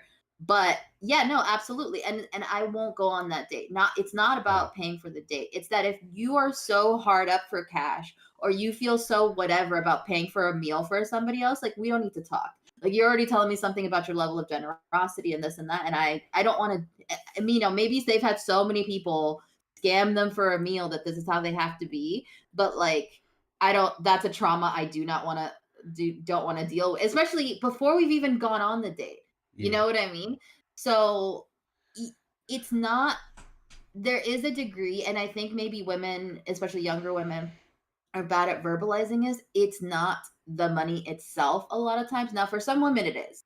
For some women, I've definitely heard this thing where like, I'm not gonna lie, I'm starting to like listen a little bit that from now on, like I want everything in diamonds, so at the very least, when you fuck me over, I at least have the diamonds left because I've been fucked over so much. I've gone on do you know how many times I've taken 2 hours to like prepare for a date and do my hair and do this and do that to either have a horrible date or be straight up stood up? It happens. It happens all the time. It happens with people when you've confirmed with like when they've confirmed with you, like it happens all the time. Like the dating scene is a crapshoot. And Trippy's saying he's single and happy. Yeah, let me tell you why you're single and happy, because you are at an age where there's many single women who are looking for a man and not that many good men left as you get older, who haven't been married, who don't come with a bunch of baggage, who don't have a bunch of like kids. And I love kids, but a lot of people don't know how to raise their kids, and I'm not. And so you're dealing with a snot-nosed kids who you also don't have the right to parent in any way. It's a whole thing. So I all of this to say, I'm not justifying some woman going on a podcast and saying, I want a man who makes a 500,000 minimum. Because here's the thing, like, you can try to knock sense into her, but life will do it for you. She's going to go out there. She's going to meet this man, and who knows, maybe she sets her sights on that and she meets that and she gets lucky, and that's all good. But more than likely, she's going to set her sights on that and quickly realize that a $500,000 man comes with a bunch of things that maybe she doesn't want to deal with. Conversely, you said, oh, well, sometimes they're in school and you're helping them get through this. Do you know how many women I know who are like, yeah, I helped him get through law school or medical school, or like helped him in the early stages of his career, only for him to get to the place where now he's comfortable. A 20-something throws ass at him and there he goes. Like, Kanye, I'm saying she's a gold digger, but it's not about being a gold digger. It's people ain't loyal. You know what I mean? That too. So, and as a woman, you get the double thing, where if you're like, oh, I'd really like a man in more traditional gender roles. I'm not saying I wouldn't work, but it would be more, he does more of the income stuff and I do more of the household stuff, because household management takes time and effort and thinking and all that kind of stuff, right? Like, Riv, you cook for your wife. Like, you cook for your wife, but I'm sure if you could afford a maid, you'd have one. You support each other in this way. She probably works, I think you said she works like longer hours, so it just makes more sense for you to cook dinner for both of you and things like that. Like, that kind of a thing is something that a lot of people don't understand. Like, one person can be more the breadwinner and the other person can be more the home manager, and these jobs are equal. But you hear things.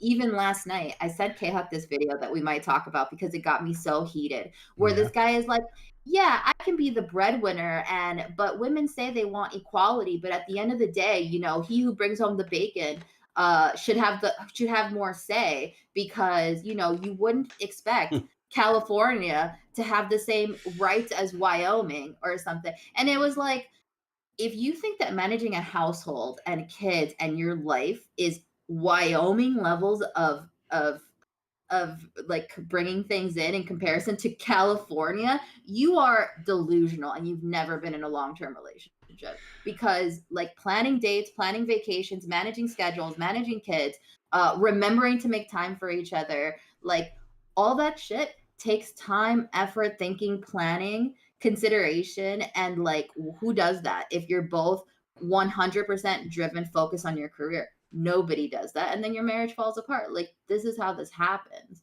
And I just don't think these things are understood like at all, really. And this is part of why the dating scene is fucked, because it's all been gamified, like majorly gamified. So that you've said a lot. I mean, you've said a lot of stuff. As I'm currently single, this is a thing. Now, I will say, I am currently single. I am currently. You hear that, guys? Put your resumes in. Gigi's taking resumes, but don't be in your soft boy era, because that's a no-no. And guess what? Don't bore her on the first date, because if she pays her half, that means you blew it, and no roses is going to get you a second one. So there you go. This is true. This is true. No, you've blown it. If I pay for my half on the first date, we're done here. We're good. I'm good to go. So you know what? Yeah. Here's what I'll say. Right, for a relationship, I think even in today's market, I think I can say this, and I say it with all my chest and with 100% certainty. Yeah. The problem is that you have to enter into a relationship with a sense of equality. Period. I don't think it matters. Equality? Do you mean equity? Because I mean equality. I mean equality. I don't want equality. I don't. I'm so sorry. I do not. What do you mean you don't want equality? You don't want to be treated equal? You want to be No, I treated want to be lesser? no, I want to be treated equitably, not equal. I don't want, for me, because Whoa, whoa, whoa, whoa, equality whoa, whoa, means whoa, whoa, the whoa, whoa, same. whoa, whoa, stop. Okay, when you say you want to be treated equitably, Yes. you're saying you want to be looked at totally as dollars and cents. No. Well, that's what equitable means. No, equitable means even equal to the degree that you need. So, for example, I was going to Okay, say, whoa, whoa, whoa, whoa, whoa. Well, see, that's a yeah. problem. That's a problem. Why? And I'm going to tell you why. Okay, why? Because what you view as equal versus what I view as equal can be unbalanced. Whereas what I'm saying, when you teach someone equally, where there has to be equality, what I mean is this, is that you treat the person that you're interested in, you have to treat them as you yourself would want to be treated. You have to be equal, right? You can't go into it and have it always be your way. It has to be, okay, this has to be a give and take relationship. It cannot be, because if the person that you're interested in, if they're equitable, if their views of equality as far as equitable, means that I get to choose everything. I get to choose the decorations in the place. I get to choose where we eat. I get to choose the food, whatever. That's not equitable. That's not equal. There's nothing about that that's equal. You have to have a mindset of that. You guys, basically, if you're setting on the scales of justice, and the scales have to be balanced, right? And it should not come down to, well, she makes more money or he makes more money, so therefore he has more weight or she has more weight in the decision making. No, not at all.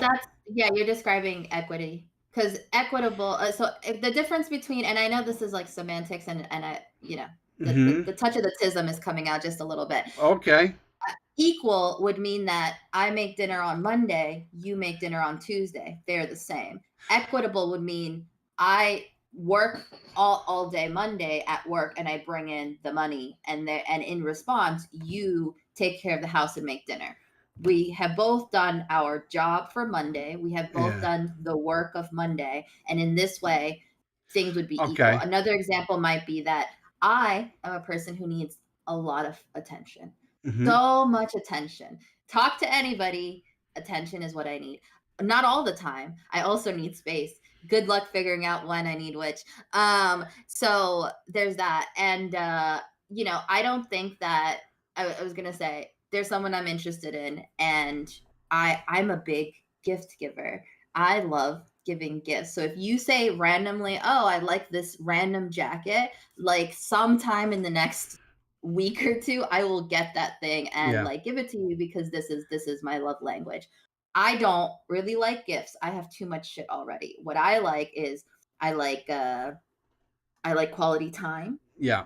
I like words of affirmation. I like considerate things. It really matters to me when people like remember things and like ask me about them and that kind of stuff. So to me, if I get this person, this person said, oh, he was complaining about his apartment still smelling like paint because it's a new build and whatever.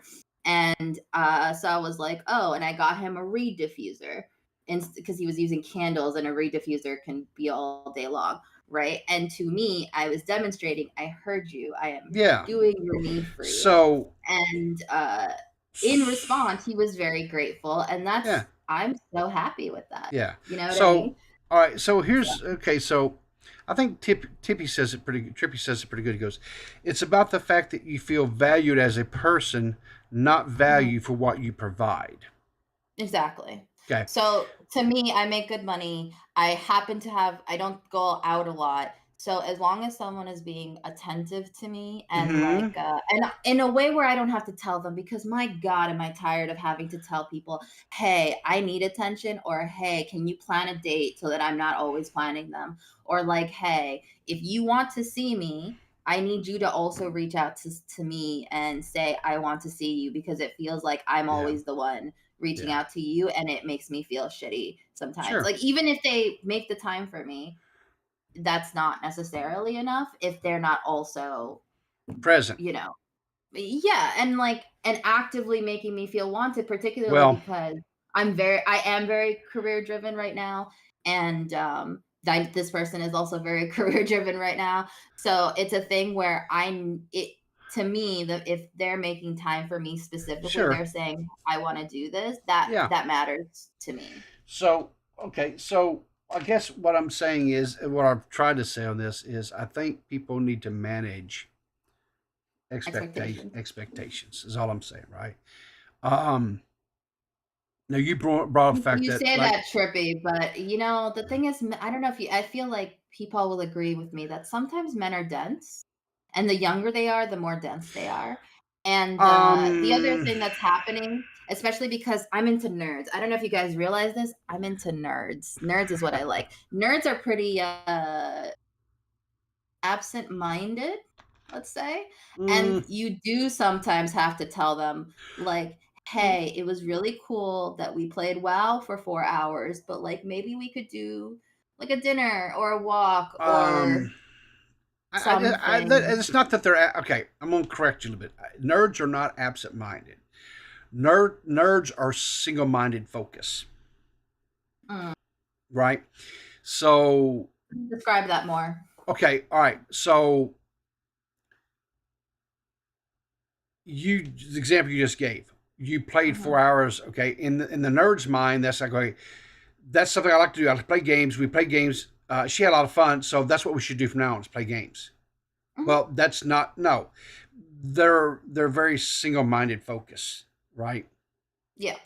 And so, because in the way that they think is, oh, they had fun, she had fun doing this, so this is what I have to do every time to make her have fun, right?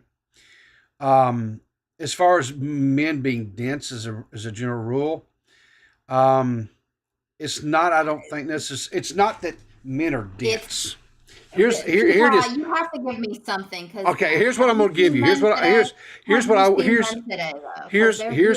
okay. So here's what I will give you. Okay. Yeah. It's not that men are dense. It's that men are uncomplicated for the most part. The norm is that they are uncomplicated.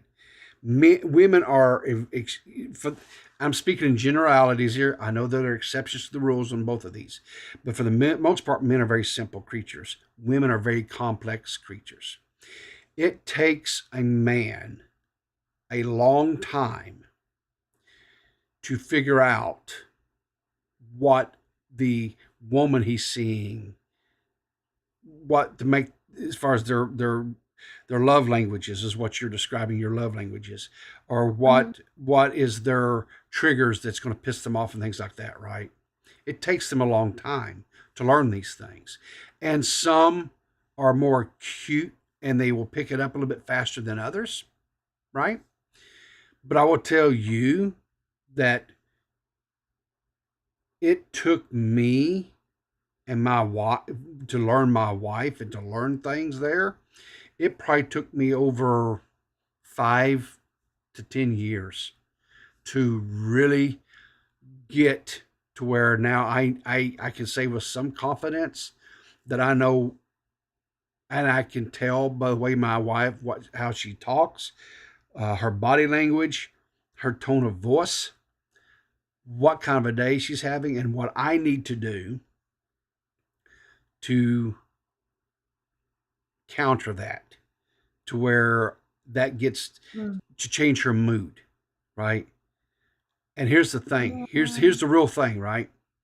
Every woman is different, right? Men, all we want is we want to be fed. We want to be entertained, and entertaining us is very simple. It's very simple. We play video games, we watch television, and sex. That's pretty much it. There's a little bit of nuances here and there, but for the most part, those are you cover those with a man, that man is happy. It's just that simple. We are very rudimentary. We're very basic. Most men are not very complicated and hard to figure out at all. Okay. But each woman is different. Okay. I have 3 separate responses to this. So number 1, I feel like we have to acknowledge the fact that we live in a digital world where a lot of people are now having more long distance or virtual relationships Sure. primarily. So the physical aspect of things is definitely different today. I disagree. I don't think digital or not. The only thing that I think digital, the only, here's where the digital makes things complicated, right? Yeah. Unless you're doing a visual communication with the person where they can see you face to face as far as webcams and stuff, then the person is not learning the facial expressions, the body language. They're not able to ingest that and to learn. The biggest thing I think that people today is they jump so fast and quick into things, and they're not taking their time to truly slow down and savor the sweetness that is getting to know the other person. They want to, they just want to just wham bam it. You know what I'm saying? And not. What do you mean by that? Because the time is a factor, man. And if you're gonna do it, jump in. It's my whole thing. But Okay. I hear you. In So theory. Gigi, let me ask you a question. Yeah. I just celebrated 27 years of marriage. Yeah. So I'm not saying that what I'm doing is right or what I'm saying is 100% right. I'm not saying that. What I am saying is there might be a few things that I've said that possibly could be some diamonds in the rough that would need a little polishing and adjusting for anybody's life that could be beneficial. Is my way the way I'm saying everything? No, it's not. You have to take it and you have to mold it and to adjust a little bit for your life. But what I'm telling everybody, if you're single and you're dating, whatever, what I will tell you is this: slow down, take your time, get to know the person. I understand that. And today we want everything has to be instantaneous. We want instantaneous gratification. I get that. I'm guilty of that myself. Sometimes I go to a restaurant, I'm really hungry, I order, I think they should have the shit out there within the next 2 to 3 minutes. And if they don't, I get real pissy about things. But then the food comes and it's really good. And I feel like an idiot because I'm like, you know what? Slow down, Riv. Take your time, savor. Look at the person that you're at dinner with. Have conversations with them. Give them the even with. No, I hear you, and I'm trying to be more that life these days, but I also think that the problem is like it does to some degree feel like you're wasting time. Like I was with my ex-husband for 8 years, right? And I learned a lot. There were good times. There were bad times. Sure. We didn't divorce for like really acute reasons, if we know what I mean. Like it wasn't like he didn't cheat on me. He didn't like whatever. It was really just more of a matter of incompatibility. Yeah. And the fact that it took 8 years to figure that out is a long time. I'm going to ask you a question. I'm going to get a little personal with you. If you don't mind, I'm going to get a little bit personal with you. Okay. Go for it. So with you and your ex-husband, right? How much time from the time that you met, started dating, until the time that you guys got married? 3 years. Okay. So you guys dated for 3 years. Yeah. Did you guys get married because you truly felt like this is the person that I can go the distance with? Or fuck no. Okay. Absolutely not. All right. See, there's the problem. Okay, but the reason he got married is because I'm gonna give you the but. We got married because he got a job offer to go to China. And I was like, listen, I'll go to China, but I'm not going to China without a ring. Because in China, if you're not married, then you don't have spousal rights. And so like if I'm in the hospital or something legal happens, guess what? He can't get to me and I don't speak Mandarin. So to me, it wasn't a matter of I'm so in love with this person, I want to marry them. It was logistics. Okay. Well then, do you looking back, do you feel like that was the wise choice? I don't look at that because either way, I probably still would have been with him that time. I don't think I didn't leave him because we were married. I don't think us being married was the reason I didn't leave sooner. So the marriage part to me didn't make a difference. But um in terms of like choosing to be in a committed relationship, especially the younger that you are, I think it's really hard to tell because people, I'm not going to say they lie to you, but they make promises that they can't or don't know how to keep or this or that. Like I wanted kids, I wanted to settle down, I wanted to buy a house, I wanted all these things, and he wasn't ready, wasn't sure, blah blah blah, and I'm like, bud, clock's ticking. What are we doing? We've been together 3, 4, 5, 6, 7 years. What's going on? You know what I mean? And that indecision was ultimately where I was like, okay, I don't know what it is, and maybe he doesn't know what it is, but this isn't working. It's time to move. You know what I mean? And this is why today we are very good friends. And today, I would say he somewhat regrets it because he tells me, "Oh, I'm dating." I think he's dating like, I'm not gonna put his business out there. He's dating more than one person, Sure. and I'm like, okay, so like, how do they compare? Because I'm a masochist, and he's like, they all have good qualities, but like, yeah, no, I would still say that objectively, you're still better. Like prettier, smarter. I make more money. Which what I told that when I divorced him, because I make a joke out of everything. I said, listen, I wish you so much happiness. I hope you find your person. I hope you find someone who is so pretty, so smart, makes so much money. But I'm going to let you know right here, right now, you will never meet someone funnier. And you're just going to have to live with that. And sure enough, he hasn't. And I can stand on that. I can stand on business when it comes to that. So yeah, I think also he learned because now he's in the dating world and he's meeting women who don't care about him as much, who didn't spend as much time, who weren't as dedicated, who don't do X, Y, and Z. And I wouldn't say that he's like we're semi recently divorced. So I can't say like he hasn't tried to get me back or whatever. But he's definitely feeling it now, and that makes me feel good. In that I was like, I told you, like I'm a catch, and I told you that. So yeah, Gigi is top tier waifu. I'm just being waifu to myself at the moment. So there's that.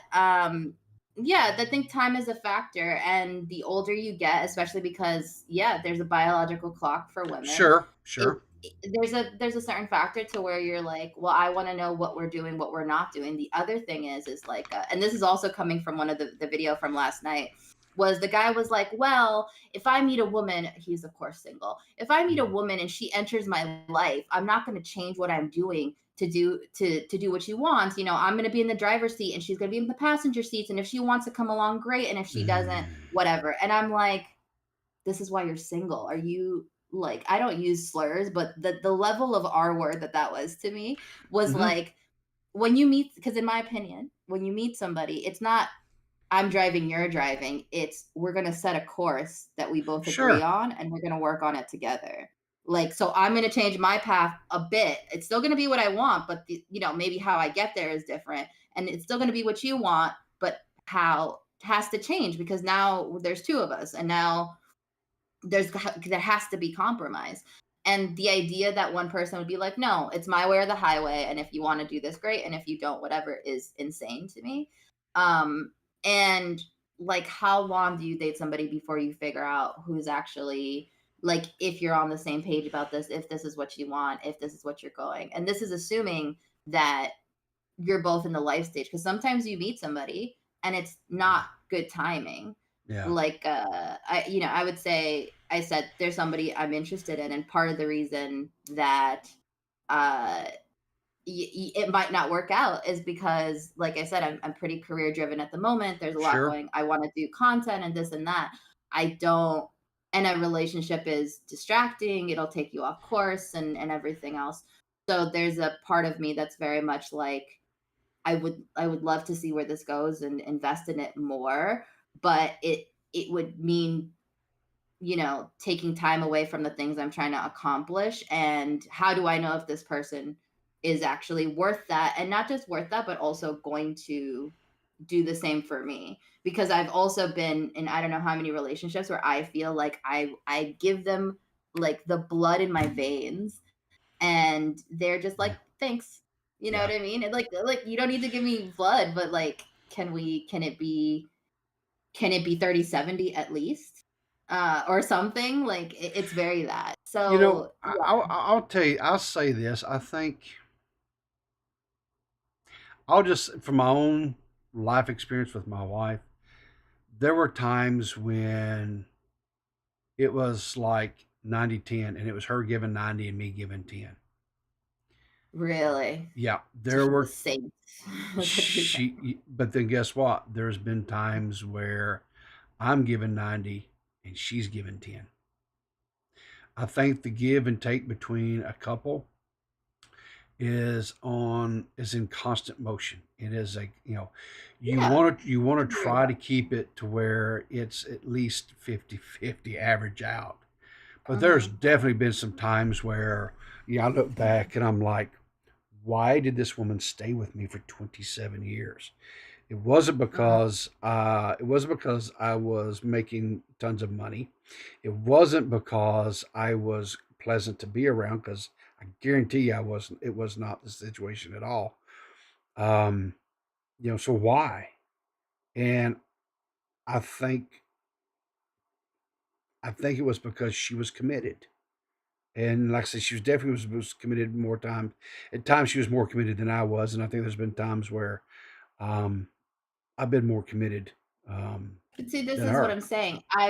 When I've had those relationships where I felt like Yeah, I was given 100 and they were yeah, giving none. 0, Yeah, you do that for a bit, right? You say, sure, okay, right now they're sure, going through a hard time and they sure. need me, so let me do this or let me do that. Yeah, And I've done that, and I do that, and I do that, and I do that, and then you're like, okay, well, what's happening here? And I've definitely had the thing where, well, I have a conversation with them and I said, hey, can you help me in this way or can you help me in that way? And at this point in my life, like, I'm a very clear and direct communicator about this to the best of my ability, yeah, because it doesn't work to like pussyfoot around a situation, right? Um, and all that ends up happening is like you're just waiting longer, and you never know, like, okay, well, am I being unreasonable? Am I being too much? Is this like too soon to be asking this much of them? They're being like not, very responsive, to the point where at this point, like, I feel like this is like one of my top criteria is like, if I say something and within, I don't know, a week, 2 weeks, I don't see something that indicates that like thought happened, it was absorbed, I'm being listened to, like, I'm out, because I'm tired of it. This is where you get to, like, this woman, she's a younger person, but for someone like me who's in their 30s, if you're meeting her and she's very like, I don't want this and I don't want that and I don't want that, guess what? There's a man, that issue has a label and it has a man's name who did that. There's one guy who I dated who mm, broke my Xbox controller, my pink Xbox controller. He dropped in the floor, it broke.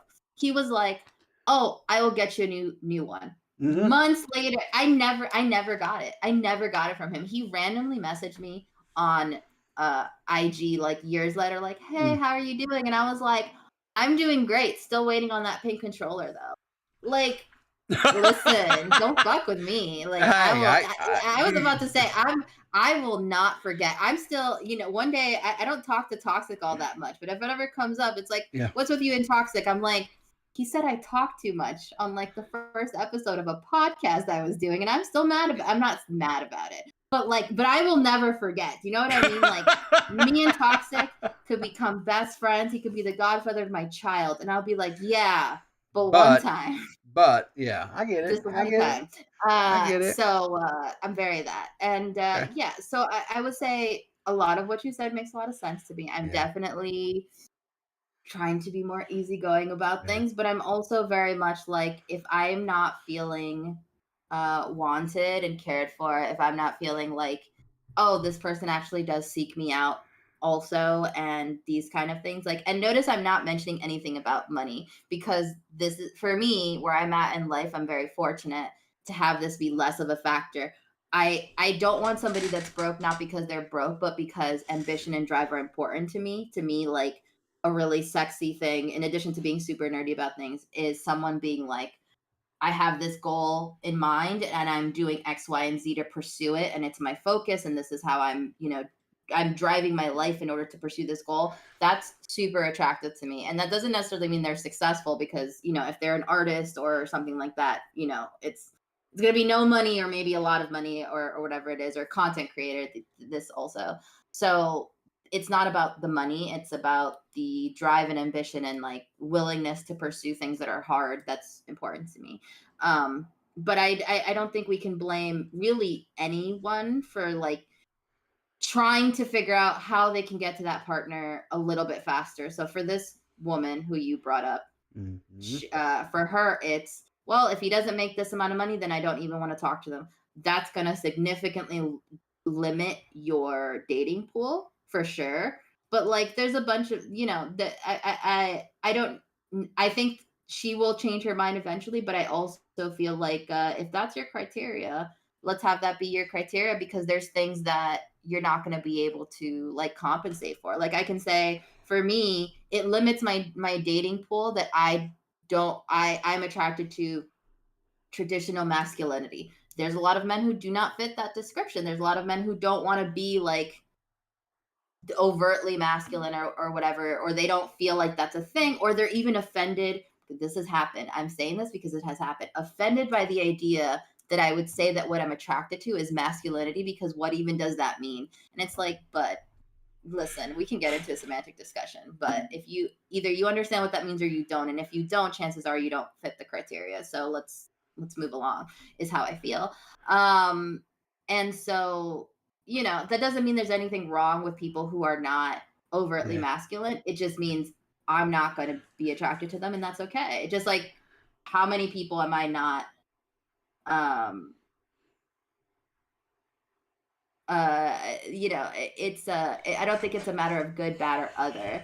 It's a matter of what I want in life. And I think ultimately, if I meet a partner that I'm going to be with long term, I would like it to be a little bit more along traditional gender lines. I would like to be in charge of the house, and I would like him in charge of what are traditionally man things, and I want us to, barbecue on Sundays and have a dog and the picket fence and the whole thing. I don't think everybody wants that, and that's okay. For her, what she's saying is, I want to vacation on yachts. That's a different bar. I don't care about yachts. I actually get seasick all the time. So, well, you know what? All I will say is that I hope that anybody out there that is currently in the day, I do wish you the best of luck, because I've heard some really horrible stories of things that have occurred, and people go through. You've shared some things as well. Like I said, the only I guess offer whatever is to take your time. Don't rush into things. Don't always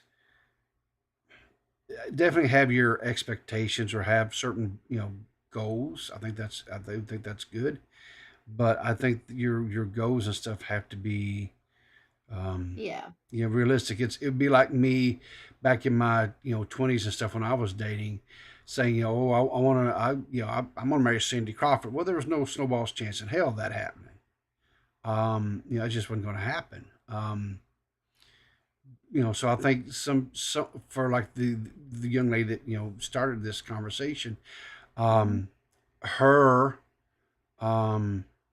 being a mother of three, and expecting to marry someone who's making $500,000 a year. Yeah, no, she's real messed up on that one, because let me tell you, a lot of guys are not willing to date women with kids, and that's what it is. Like that already, her dating pool is down by like I would say, like conservatively, at least half, and it's higher than that probably. Because why would you, especially if the baby daddy is in any way still in the picture? Sure. because who wants to deal with that? Like, you know, Exactly. it's a whole thing, and that's what it is. But also, I know that you have slightly more show to do, but I really was just trying to extend it out until Cutcast started. Yeah. I'm gonna end up the thing with the Waffle House because I promised people Waffle House. I do have a Waffle House I was story. also going to say you do have to give me Waffle House. We'll give you Waffle House. And then thank you for having me. Hey, no problem. And I wish you the best. I really do. And I've missed our conversation, so don't be a stranger. I'll be around. All right. Take care. Bye. Huh? Bye. And everybody, that is Gigi. And by the way, she and Squatchin do some collaborative gaming streams where they play different kinds of games and stuff. So make sure you're checking Gigi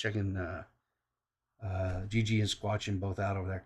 I do have one little last thing here, and then and if I've done things right, which who knows if I have or not, we should raid in. I know K-Huck is getting things fired up and ready to go over there, and I want to go over and watch this thing that they're going to be doing on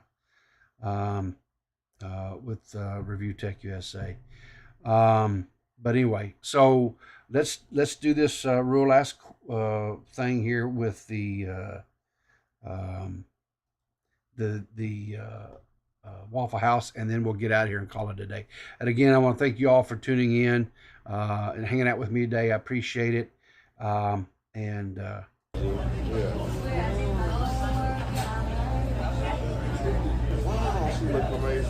She does look good.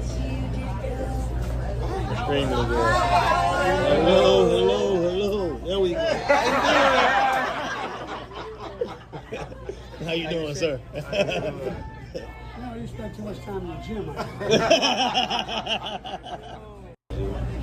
So there you go. Even President Biden goes to the Waffle House. So there you go. Right? Anyway, on that note, I'm going to get out of here. Thank you guys for tuning in. I appreciate it. We should be raiding into K-Huck's stream here. So hopefully you guys will go over there and support her.